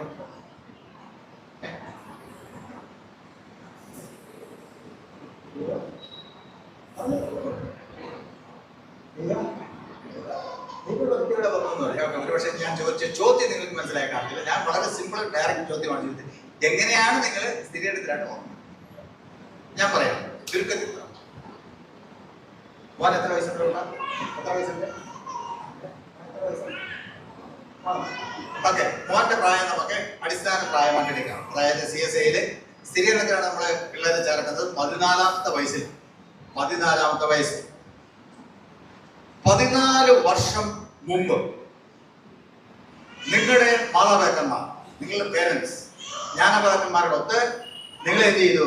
വിശുദ്ധ ബപ്തിസ്മയ്ക്കാണ് അല്ലെങ്കിൽ സ്നാനത്തിലാണ് നിങ്ങളെ ഇവിടെ കൊണ്ടുവന്നു. ഞങ്ങളുടെ കൊച്ചിനെ സ്നാനപ്പെടുത്തി തരണമെന്ന് പറഞ്ഞു. എന്ത് ചെയ്തു? അവിടെ സാധാരണ നമ്മുടെ പ്രധാന വാതിൽ അവിടെയാണ് എന്ത് ചെയ്തത്? അവിടെ വെച്ചാണ് സ്നാനം ചെയ്യുന്നത്. അവിടെ സ്നാനപ്പെടുത്തി ഇതിനെ ഞാൻ എന്ത് ചെയ്യുന്നു? ആദ്യം ചോദിക്കട്ടെ, ഈ കൊച്ചിനെ വേറെ ബപ്തിസ്മയിലെ കൊടുത്തിട്ടുണ്ടോ? ഇല്ലെന്ന് പറയും അല്ലേ? ഇല്ല എന്ന് ഉറപ്പ് വന്നാൽ മാത്രമേ വീട്ടിൽ എന്ത് ചെയ്യുന്നുള്ളൂ, സ്നാന ശുശ്രൂഷ പോകത്തുള്ളൂ. അത് നമ്മുടെ സഭയുടെ ഒരു ഉപദേശത്തിന്റെ ഭാഗമാണ്. സ്നാനപ്പെട്ട ഒരാളെ എന്ത് ചെയ്യുന്നില്ല, വീണ്ടും സ്നാനപ്പെടുത്തത്തില്ല. അത് നമ്മുടെ സഭയുടെ ഉപദേശമാണ്. ഓക്കെ, സ്നാനപ്പെടുത്തില്ല എന്ന് പറയുമ്പോൾ ഈ കൊച്ചിനെ പിതാവിന്റെയും പുത്രന്റെയും പരിശുദ്ധാത്മാവിന്റെ നാമത്തിൽ സ്നാനപ്പെടുത്തുന്നു എന്ന് പറയുന്നു. ഇനിമേൽ ഇവൻ അല്ലെങ്കിൽ ഇവൾ ക്രൂശിക്കപ്പെട്ട മശിഹായുടെ വിശ്വാസത്തെ ഏറ്റുപറവാൻ നാണിക്കരുത് അല്ലെങ്കിൽ ലജ്ജിക്കരുത് എന്ന അടയാളമായി ഞാൻ ഇവര് ക്രൂശിന്റെ അടയാളം വരയ്ക്കുന്നു പറഞ്ഞ അന്നത്തെ അച്ഛൻ എന്ത് ചെയ്യുന്നുണ്ട്? നിങ്ങളുടെ നെറ്റുമേൽ എന്ത് ചെയ്യുന്നുണ്ട്? ഒരു കുരിശിന്റെ അടയാളം വരച്ചിട്ടുണ്ട്. സൂക്ഷിച്ചു നോക്കിയാൽ എന്ത് കാണാം? എന്ത് കാണാം? നമ്മുടെ നെറ്റിയിൽ എങ്ങാണ്ട് ഒരു കുരിശിന്റെ അടയാളം. എന്തിനാണ് അടയാളം ഇട്ടിരിക്കുന്നത്? അവളെ കൊച്ചിനെ കൊണ്ട് പൊക്കി അവിടെ പോയി കയറി വന്നാണ് കേൾക്കാലോ, മൈക്കുണ്ട്. ഒത്തിരി ദൂരം പോകട്ടെ, ഇവിടെ മൈക്ക് കേൾക്കാൻ പാകുന്നില്ല അവളെ. ഓക്കെ, അപ്പം എന്തിനാ കുരിശടയാളം ഇട്ടിരിക്കുന്നത്? എന്തിനാ? ഇനിമേൽ ഇവൻ എന്ത് ചെയ്യരുത് അല്ലെങ്കിൽ ഇവിടെ എന്ത് ചെയ്യരുത്? യേശുവിനെ സാക്ഷിപ്പാൻ എന്ന് പറഞ്ഞാൽ യേശുവിന് വേണ്ടി ജീവിപ്പാൻ, ഒരു ക്രിസ്ത്യാനി ആയിട്ട് ജീവിക്കാനായിട്ട് ഇവൻ ഒരിക്കലും എന്ത് ചെയ്യരുത്? ഇവൻ നാണിക്കരുത്. അയ്യോ ഞാനൊരു ക്രിസ്ത്യാനി, ഓ അല്ലെ, അത് പറയാൻ അങ്ങനെ അല്ല. നാണിക്കാതെ ഇരിക്കാൻ, ക്രിസ്ത്യാനി എന്ന് അവന്റെ ജീവിതം കൊണ്ട് സാക്ഷിപ്പാൻ, ക്രിസ്ത്യാനി എന്ന് പറഞ്ഞാൽ ലജ്ജ കൂടാതെ നിൽപ്പാനായിട്ട് അതിന്റെ അടയാളമായിട്ട് എന്ത് ചെയ്യുന്നു? പാപത്തോടും ലോകത്തോടും ധൈര്യസമേതം യുദ്ധം ചെയ്യുവാൻ അടയാളം ഇട്ടിരിക്കാൻ. നിങ്ങൾ ആരാണ്? അന്നു മുതൽ നിങ്ങൾ ആരായി തീർന്നു? ദൈവ പൈതലായി തീർന്നു. നിങ്ങള് ദൈവ പൈതലായി തീർന്നു. ആരാധിരിക്കാൻ വരുന്നിടം വരെ നിങ്ങൾ ആരായിരുന്നു? സാധാരണ ഒരു മനുഷ്യ കുഞ്ഞായിരുന്നെങ്കിൽ വിശുദ്ധ ബപ്തിസ്മയ്ക്ക് ശേഷം നിങ്ങൾ ആരായി തീർന്നു? ദൈവ പൈതലായി തീർന്നു. സ്നാനം കഴിഞ്ഞു, ഇവിടെ കൊണ്ടുപോകുന്നു. അച്ഛനെന്ത് ചെയ്തു? നിങ്ങളെ മേടിച്ചു, ആ കർത്തൃ മേശയിൽ കൊണ്ടുപോയി അവിടെ മേശ വെച്ചു, നിങ്ങളെ അവിടെ സമർപ്പിച്ചു. ദൈവമേ, ഈ കൊച്ചിനെ ഞാൻ അവിടെ സമർപ്പിച്ചു. എന്നേക്കും അല്ലെങ്കിൽ ഇവിടെന്നേക്കും അംഗീകാരങ്ങളോടായിരിക്കാൻ സഹായിക്കണമേ, അനുഗ്രഹിക്കണമേ കർത്താവ് എന്ന് പറഞ്ഞ് അനുഗ്രഹിച്ചു, സമർപ്പിച്ചു, പ്രാർത്ഥിച്ചു. ദൈവവിധാനം തീർത്തും തിരിച്ച് നിങ്ങളുടെ മാതാപിതാക്കന്മാരുടെ കയ്യിൽ കൊടുത്തു. ഓക്കെ, കൊടുത്തപ്പം എന്നിട്ട് അച്ഛൻ പറഞ്ഞു, ഈ പറയുന്ന കാര്യങ്ങളിൽ കൂടെ നിങ്ങൾ എന്ത് ചെയ്യണം? ശ്രദ്ധിക്കണം. ഈ കൊച്ച് നല്ലൊരു ദൈവപൈതലായിട്ട് വളരാൻ നിങ്ങൾ എന്ത് ചെയ്യണം? കരുതിക്കണം. അല്ലെങ്കിൽ ഇവന് നല്ലൊരു മാതൃകയായിട്ട് എന്ത് ചെയ്യണം? നിങ്ങൾ ജീവിക്കണം. ഈ കൊച്ച് നിങ്ങളുടെ ജീവിതം അനുകരിച്ച് ഒരു കാരണവശാലും എന്ത് ചെയ്യരുത്? തെറ്റിൽ അകപ്പെട്ടു പോകാൻ ഇടയായി തീരരുത്. ഈ കൊച്ചിന്റെ മുമ്പാകെ ഏറ്റവും നല്ല മാതൃകാപരമായ ജീവിതം നയിപ്പാൻ നിങ്ങൾ കരുതുക. പേരൻസിനോട് പറഞ്ഞിട്ടുണ്ട്, ജ്ഞാനമാതാക്കന്മാരോട് പറഞ്ഞിട്ടുണ്ട്. അവർ പറഞ്ഞു ചെയ്യുമോ? ആ ചെയ്യും. പിന്നെ ഈ കൊച്ചിനെ കർത്താവിന്റെ പ്രാർത്ഥന പഠിപ്പിക്കണം. സ്വർഗസ്ഥനായ ഞങ്ങളുടെ പിതാവിനുള്ള പ്രാർത്ഥന അറിയത്തില്ലാത്തവർ എത്ര പേരുടെ കൈവയ്ക്കുക? സ്വർഗസ്ഥനായ ഞങ്ങളുടെ പിതാവിനുള്ള പ്രാർത്ഥന അറിയത്തില്ലാത്തവർ കൈവയ്ക്കുക? എല്ലാവർക്കും അറിയാം അല്ലേ? ഈ കൊച്ചിനെ കർത്താവിന്റെ പ്രാർത്ഥന പഠിപ്പിക്കണം, 10 കൽപ്പന പഠിപ്പിക്കണം. 10 കൽപ്പന 10ഉം അറിയാവുന്നവരെ കൈവയ്ക്കുക. 10 കൽപ്പന 10ഉം അറിയാവുന്നവര്. ചോദ്യം കേട്ടോ? 10 കൽപ്പന 10ഉം അറിയാവുന്നവർ എല്ലാവരും. ഓക്കെ, കൈതാത്തിട്ട് 9 എണ്ണം അറിയാവുന്നവരെ കൈവയ്ക്കുക. 9 എണ്ണം.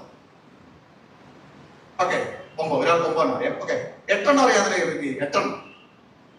ഒരാൾക്ക് 8 എണ്ണം അറിയാം, 2 പേർക്ക് 8 എണ്ണം അറിയാം. ഓക്കെ, 7 എണ്ണം അറിയാവുന്നവരെ കൈവയ്ക്കുക. 7. 6. 5. മോനെത്ര അറിയാം? ഓക്കെ, ഒന്നും അറിയത്തില്ലാത്തവരില്ലല്ലോ. ഏതെങ്കിലും ഒരെണ്ണം പോലും അറിയത്തില്ലാത്തവരുണ്ടോ? ഇല്ല. 5 കൽപ്പന അറിയാവുന്നവർ തൊട്ട് 10 കൽപ്പന 10 അറിയാവുന്നവരുണ്ട്. അതുകൊണ്ട് ഏതാണോ പഠിക്കാത്തത് അത് ചെയ്യണം. ഇന്ന് തൊട്ട് എന്ത് ചെയ്യണം? അത് പഠിക്കാനായിട്ട് നോക്കണം. അത് അവിടെ പേരൻസ് അന്ന് ഇവിടുന്ന് പറഞ്ഞിട്ട് പോകണം. നിങ്ങളെ പഠിപ്പിച്ചിട്ട് എന്ത് ചെയ്തു? ഇവിടെ കൊണ്ടുപോകുന്നതാണ് പറഞ്ഞിട്ട് പോയത്. ഒരു പക്ഷെ അവർ പറഞ്ഞു പോയത് എനിക്ക് വിട്ടാക്കാം. വിശ്വാസ പ്രമാണം പഠിപ്പിക്കണം. കർത്താവിന്റെ പ്രാർത്ഥന, 10 കൽപ്പന, വിശ്വാസ പ്രമാണം. എത്രയുണ്ട് വിശ്വാസ പ്രമാണം? മുമ്പേ നിങ്ങൾ പറഞ്ഞത് 3 പേര് പറഞ്ഞേ. വിശ്വാസ പ്രമാണം, വിശ്വാസ പ്രമാണം, ഈ വിശ്വാസ പ്രമാണം കുറഞ്ഞ 2 എണ്ണമെങ്കിലും എന്ത് ചെയ്യണം? പഠിപ്പിച്ചിട്ട് പിന്നെ ഒരു ക്രിസ്ത്യാനി തന്നെ ആത്മാവിന്റെ സൗഖ്യത്തിനായി അറിഞ്ഞു വിശ്വസിക്കുന്ന സകല സംഗതികളെയും കുതിരെ എന്ത് ചെയ്യണം? പഠിപ്പിക്കണം. ഈ കാര്യങ്ങളെല്ലാം പഠിപ്പിക്കാനും ചെയ്യുവാനും നിങ്ങൾ ഉത്സാഹിക്കുമോ? ഞങ്ങൾ റെഡി. ഇതെല്ലാം പഠിപ്പിച്ചതിന് ശേഷം ഈ കൊച്ചിനെ സ്ഥിരീകരിക്കാനായിട്ട് എപ്പിസ്കോപ്പയുടെ അടുക്കൽ കൊണ്ടുചെല്ലുവാൻ നിങ്ങൾ കരുതിക്കൊള്ളാം. നമ്മൾ എപ്പിസ്കോപ്പൽ പാരമ്പര്യം എന്നൊക്കെ പറഞ്ഞത് എപ്പിസ്കോപ്പ എന്ന് പറഞ്ഞാൽ ബിഷപ്പ്. അങ്ങനെ 14 വർഷത്തിന് മുമ്പ് പോയ ഈ കൊച്ചില 14 വർഷം കഴിഞ്ഞ് എന്ത് ചെയ്തു? ഇവിടെ വന്നിരിക്കുക അല്ലേ? അവരവരുടെ പ്രായത്തിനനുസരിച്ച് വർഷങ്ങൾ വ്യത്യാസം വന്നേക്കാം. അങ്ങനെയാണ് നിങ്ങൾ എന്ത് ചെയ്തത്? ഇവിടെ നിന്ന് വന്നത്. മനസ്സിലായത്? നിങ്ങൾ എങ്ങനെ വന്നത്? നിങ്ങളെ സ്ഥിരീകരണ സ്നാന സമയത്ത് നിങ്ങളുടെ മാതാപിതാക്കന്മാരും ജ്ഞാനമാതാക്കന്മാരും കൂടെ ചില കാര്യങ്ങൾ ഏറ്റുകൊണ്ട് പോയി അവരെ നിങ്ങൾ ഈ കാര്യങ്ങളെല്ലാം പഠിപ്പിച്ചതിന് ശേഷം സ്ഥിരീകരിക്കാനായിട്ട് ഇവിടെ വന്നിരിക്കുന്നു. അപ്പൊ സ്ഥിരീകരണം എന്ന് പറഞ്ഞാൽ എന്താ സ്ഥിരീകരിക്കുന്നത്? എന്താ ഉറപ്പിക്കുന്നത്? അത് അച്ഛൻ പറഞ്ഞിട്ടുണ്ട്. അന്ന് നിങ്ങളുടെ പേർക്ക് നിങ്ങളുടെ ജ്ഞാനമാതാക്കന്മാർ ചില പ്രതിജ്ഞകൾ എടുത്തിട്ടുണ്ട്. ആ പ്രതിജ്ഞകൾ ഇന്ന് നിങ്ങൾ സ്വയം ഏറ്റെടുക്കുകയാണ്. സ്വയം ഏറ്റെടുക്കുക. അതിനകത്ത് അന്ന് ഇതിനകത്തൊരു പരിത്യജനമുണ്ട്, അല്ലെങ്കിൽ ത്യജിക്കലുണ്ട്, ഉപേക്ഷിക്കലുണ്ട്. അന്ന് നിങ്ങൾക്ക് വേണ്ടി നിങ്ങളുടെ മാതാപിതാക്കന്മാർ ജ്ഞാനമാതാക്കന്മാർ ചില കാര്യങ്ങൾ ഉപേക്ഷിച്ചു. ചിലർ പറഞ്ഞു ഈ കൊച്ച് സ്ഥിരീകരണം കഴിയുന്നവരെ എന്ത് ചെയ്യത്തില്ല? ബീഡി വലിക്കത്തില്ല, കള്ളു കുടിക്കത്തില്ല, മദ്യം കഴിക്കത്തില്ല, ലഹരി വസ്തു ഉപയോഗിക്കത്തില്ല, തോന്നിയാസം നടക്കത്തില്ല, എല്ലാ ദിവസവും പ്രാർത്ഥിക്കും, എല്ലാ ദിവസവും വായിക്കും. അങ്ങനെ ഒത്തിരി കാര്യങ്ങൾ നിങ്ങൾക്ക് വേണ്ടി അവരെന്ത് ചെയ്തിട്ടുണ്ട്? എടുത്തിട്ടുണ്ട്. ഇന്ന് അവരുടെ മുഖത്ത് നോക്കിയാൽ കുറച്ചു പേരെ ഭാഗ്യത്തിന് വന്നിട്ടുള്ളൂ. സന്തോഷപ്പെട്ട് നിങ്ങളുടെ പേർക്ക് അവരെടുത്ത പ്രതിജ്ഞ ഇന്ന് നിങ്ങൾ എന്ത് ചെയ്യാണ്? സ്വയമായിട്ട് എടുക്കുകയാണ്. എന്തെല്ലാം എടുക്കുന്നത്? ഞങ്ങൾ വേദോസം വായിക്കും, പ്രാർത്ഥിക്കും, പള്ളിയിൽ എല്ലാ ഞായറാഴ്ചകളും പോകും, വിശുദ്ധ സംസർഗത്തിന് പങ്കുചേരും, സകല ക്രിസ്ത്യാനികളുമായിട്ട് മിണ്ടാണ്ട് നടക്കത്തില്ല, അവരുമായിട്ട് എന്ത് ചെയ്യും? സംസാരിക്കും, ഇടപെടും, തുടങ്ങിയ കാര്യങ്ങളാണ് അതിനകത്ത് തീരുമാനങ്ങൾ എടുക്കുന്നത്. മനസ്സിലായല്ലോ? വേറെ ക്രിസ്തേതരമായിട്ടുള്ള അല്ലെങ്കിൽ ദൈവത്തിനിഷ്ടമില്ലാത്ത ഒരു കാര്യങ്ങളും നിങ്ങൾ എന്ത് ചെയ്തില്ല? ചെയ്യത്തില്ല. ഞങ്ങൾ ദൈവത്തെ സ്വീകരിക്കുന്നു, യേശുവിനെ രക്ഷകനായി നമ്മൾ എന്ത് ചെയ്യുന്നു? ഞങ്ങൾ സ്വീകരിക്കുന്നു, വിശ്വാസം ഞങ്ങൾ ഏറ്റുപറയുന്നു. നിങ്ങൾക്ക് കിട്ടുന്നതിൽ നല്ലൊരു അംശം എന്ത് ചെയ്യുന്നു? ദൈവത്തിന് വേണ്ടി കൊടുക്കുന്നു. അങ്ങനെ ധാരാളം കാര്യങ്ങൾ നിങ്ങൾ പ്രതിജ്ഞ ചെയ്യുകയാണ്. അതെല്ലാം നിങ്ങൾ സ്വയം ചെയ്യാനാണ് ഇവിടെ വന്നിരിക്കുകയാണ്. നിങ്ങൾ എന്ത് ചെയ്യണം? അത് ഓർക്കുകയും പ്രാർത്ഥിക്കുകയും ചെയ്യണം. എല്ലാ ദിവസവും നിങ്ങൾ എന്ത് ചെയ്യണം? വേദോസം വായിക്കണം. ഇന്ന് പള്ളിയിൽ വരുന്നതിന് മുമ്പ് വേദോസം വായിച്ചത് കേൾപ്പിക്കുക. പള്ളിയിൽ വരുന്നതിന് മുമ്പ് വേദോസം വായിച്ചു. മക്കളെ ഇങ്ങനെ കൈവയ്ക്കുക. എൻ്റെ അർത്ഥം പള്ളി വേദോസം വായിക്കാൻ പുസ്തകം എടുത്തായിരുന്നു, തുറന്നപ്പോ പിന്നെ സമയമായാണ് അടച്ചു വെച്ചിട്ട് പോകുന്നതാണ്. 23 പിള്ളേര് ഒരു എല്ലാം കൂടെ കൂട്ടിയാൽ 8 പിള്ളേര് കൈവയ്ക്കണം. അവരെന്തിനു വന്നതാ? ഇന്ന് പോലും വേദോസം വായിച്ചില്ലെങ്കിൽ അവർ എപ്പോഴെങ്കിലും വേദോസം വായിച്ച് കാണുമോ? ഒരു പക്ഷേ നിങ്ങളെ ഞാൻ പറ്റും പറയുന്നില്ല, നിങ്ങൾ വൈകുന്നേരമായിരിക്കും എന്ത് ചെയ്ത് വേദോസം വായിക്കണം. അങ്ങനെ ഞാൻ ആശ്വസിക്കാം കേട്ടോ. എനിക്ക് പറയാനുള്ളത്, നിങ്ങൾ എല്ലാ ദിവസവും എന്ത് ചെയ്യണം? വേദോസം വായിക്കും. എല്ലാ ദിവസവും വേദോസം വായിക്കും. വേദോസം വായിക്കാത്ത ഒരു ദിവസം നിങ്ങളുടെ ജീവിതത്തിൽ ഉണ്ടാകരുത്. പലപ്പോഴും പറയാനുള്ള ഒരു കാര്യം കൂടെ ഞാൻ പറയാം. പോപ്പ് ഫ്രാൻസിസിനെ കുറിച്ച് കേട്ടിട്ടുണ്ടോ? പോപ്പ് ഫ്രാൻസിസ് ആരാണ്? ആരാണ് പോപ്പ് ഫ്രാൻസിസ്? ആരാണ്?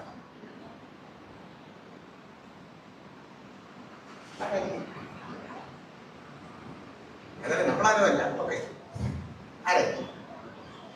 ആഗോള കത്തോലിക്ക സഭയുടെ പരമാധ്യക്ഷനാണ് ആര്? Pope Francis. അദ്ദേഹം ഏതാണ്ട് 2 വർഷം മുമ്പ് ഒരു പ്രസംഗം യുദ്ധത്തിന് വേണ്ടി പ്രത്യേകമായി ചെയ്യട്ടെ. അത് എനിക്ക് തോന്നുന്നത് ഇപ്പം ഏതാണ്ട് 1.25 കോടിയിലധികം ആൾക്കാർ ആ പ്രസംഗം കേട്ടു എന്നാണ് അതിനെക്കുറിച്ച് പറഞ്ഞത്. പ്രസംഗപ്രകാരമായിരുന്നു: പ്രിയ യുവജനങ്ങളെ, പ്രിയപ്പെട്ടവരെ, നിങ്ങൾ എല്ലാ ദിവസവും വേദോസം വായിക്കണം. ഒരു 3 മിനിറ്റ് നേരമെങ്കിലും എന്ത് ചെയ്യണം? വിശുദ്ധ തിരുവെഴുത്ത് നിങ്ങൾ വായിക്കണം. വിശുദ്ധ തിരുവെഴുത്ത്, വേദപുസ്തകം, ബൈബിൾ വായിക്കാത്ത ഒരു ദിവസം നിങ്ങളുടെ ജീവിതത്തിൽ ഉണ്ടാകാനായിട്ട് പാടില്ല. അതിനുവേണ്ടി നിങ്ങൾ സൗകര്യപ്രദമായി നല്ലൊരു കുഞ്ഞൊരു വേദപുസ്തകം നിങ്ങൾ സ്വന്തമാക്കണം. ഒരു പോക്കറ്റ് ബൈബിൾ എന്ത് ചെയ്യണം? നിങ്ങൾ വാങ്ങണം. അത് നിങ്ങളുടെ പോക്കറ്റിൽ അല്ലെങ്കിൽ നിങ്ങളുടെ സാധാരണ നിങ്ങളുടെ ബാഗിൽ എന്ത് ചെയ്യണം? ഇടണം. എപ്പോൾ ഒരു നിമിഷം ഇരിക്കാൻ സമയം കിട്ടുന്നു അന്നേരം എന്ത് ചെയ്യുക? ആ വേദപുസ്തകം വായിക്കണം. ചിലപ്പോൾ നിങ്ങൾ യാത്ര ചെയ്യുമ്പോഴായിരിക്കാം, ചിലപ്പോൾ നിങ്ങൾ ജോലി ചെയ്യുമ്പോഴായിരിക്കാം, ചിലപ്പോൾ കപ്പൽ യാത്രയായിരിക്കാം, വിമാനയാത്രയായിരിക്കാം, ട്രെയിൻ യാത്രയായിരിക്കാം, മറ്റു സ്വകാര്യ വാഹനങ്ങളുടെ യാത്രയായിരിക്കാം, ബസ്സിലായിരിക്കാം. എപ്പോഴെങ്കിലും നിങ്ങൾക്ക് ഇരിക്കാൻ സമയം കിട്ടിയ അന്നേരം ആ വേദപുസ്തകം എടുത്ത് എന്ത് ചെയ്യണം? അന്നത്തെ ദിവസത്തിന് എന്ത് ചെയ്യണം? ഒരു 3 മിനിറ്റ് നേരം എന്ത് ചെയ്യണം? വേദോസം വായിക്കാത്ത ഒരു ദിവസം എന്ത് ചെയ്യരുത്? നിങ്ങളുടെ ജീവിതത്തിൽ ഉണ്ടാകാൻ പാടില്ല.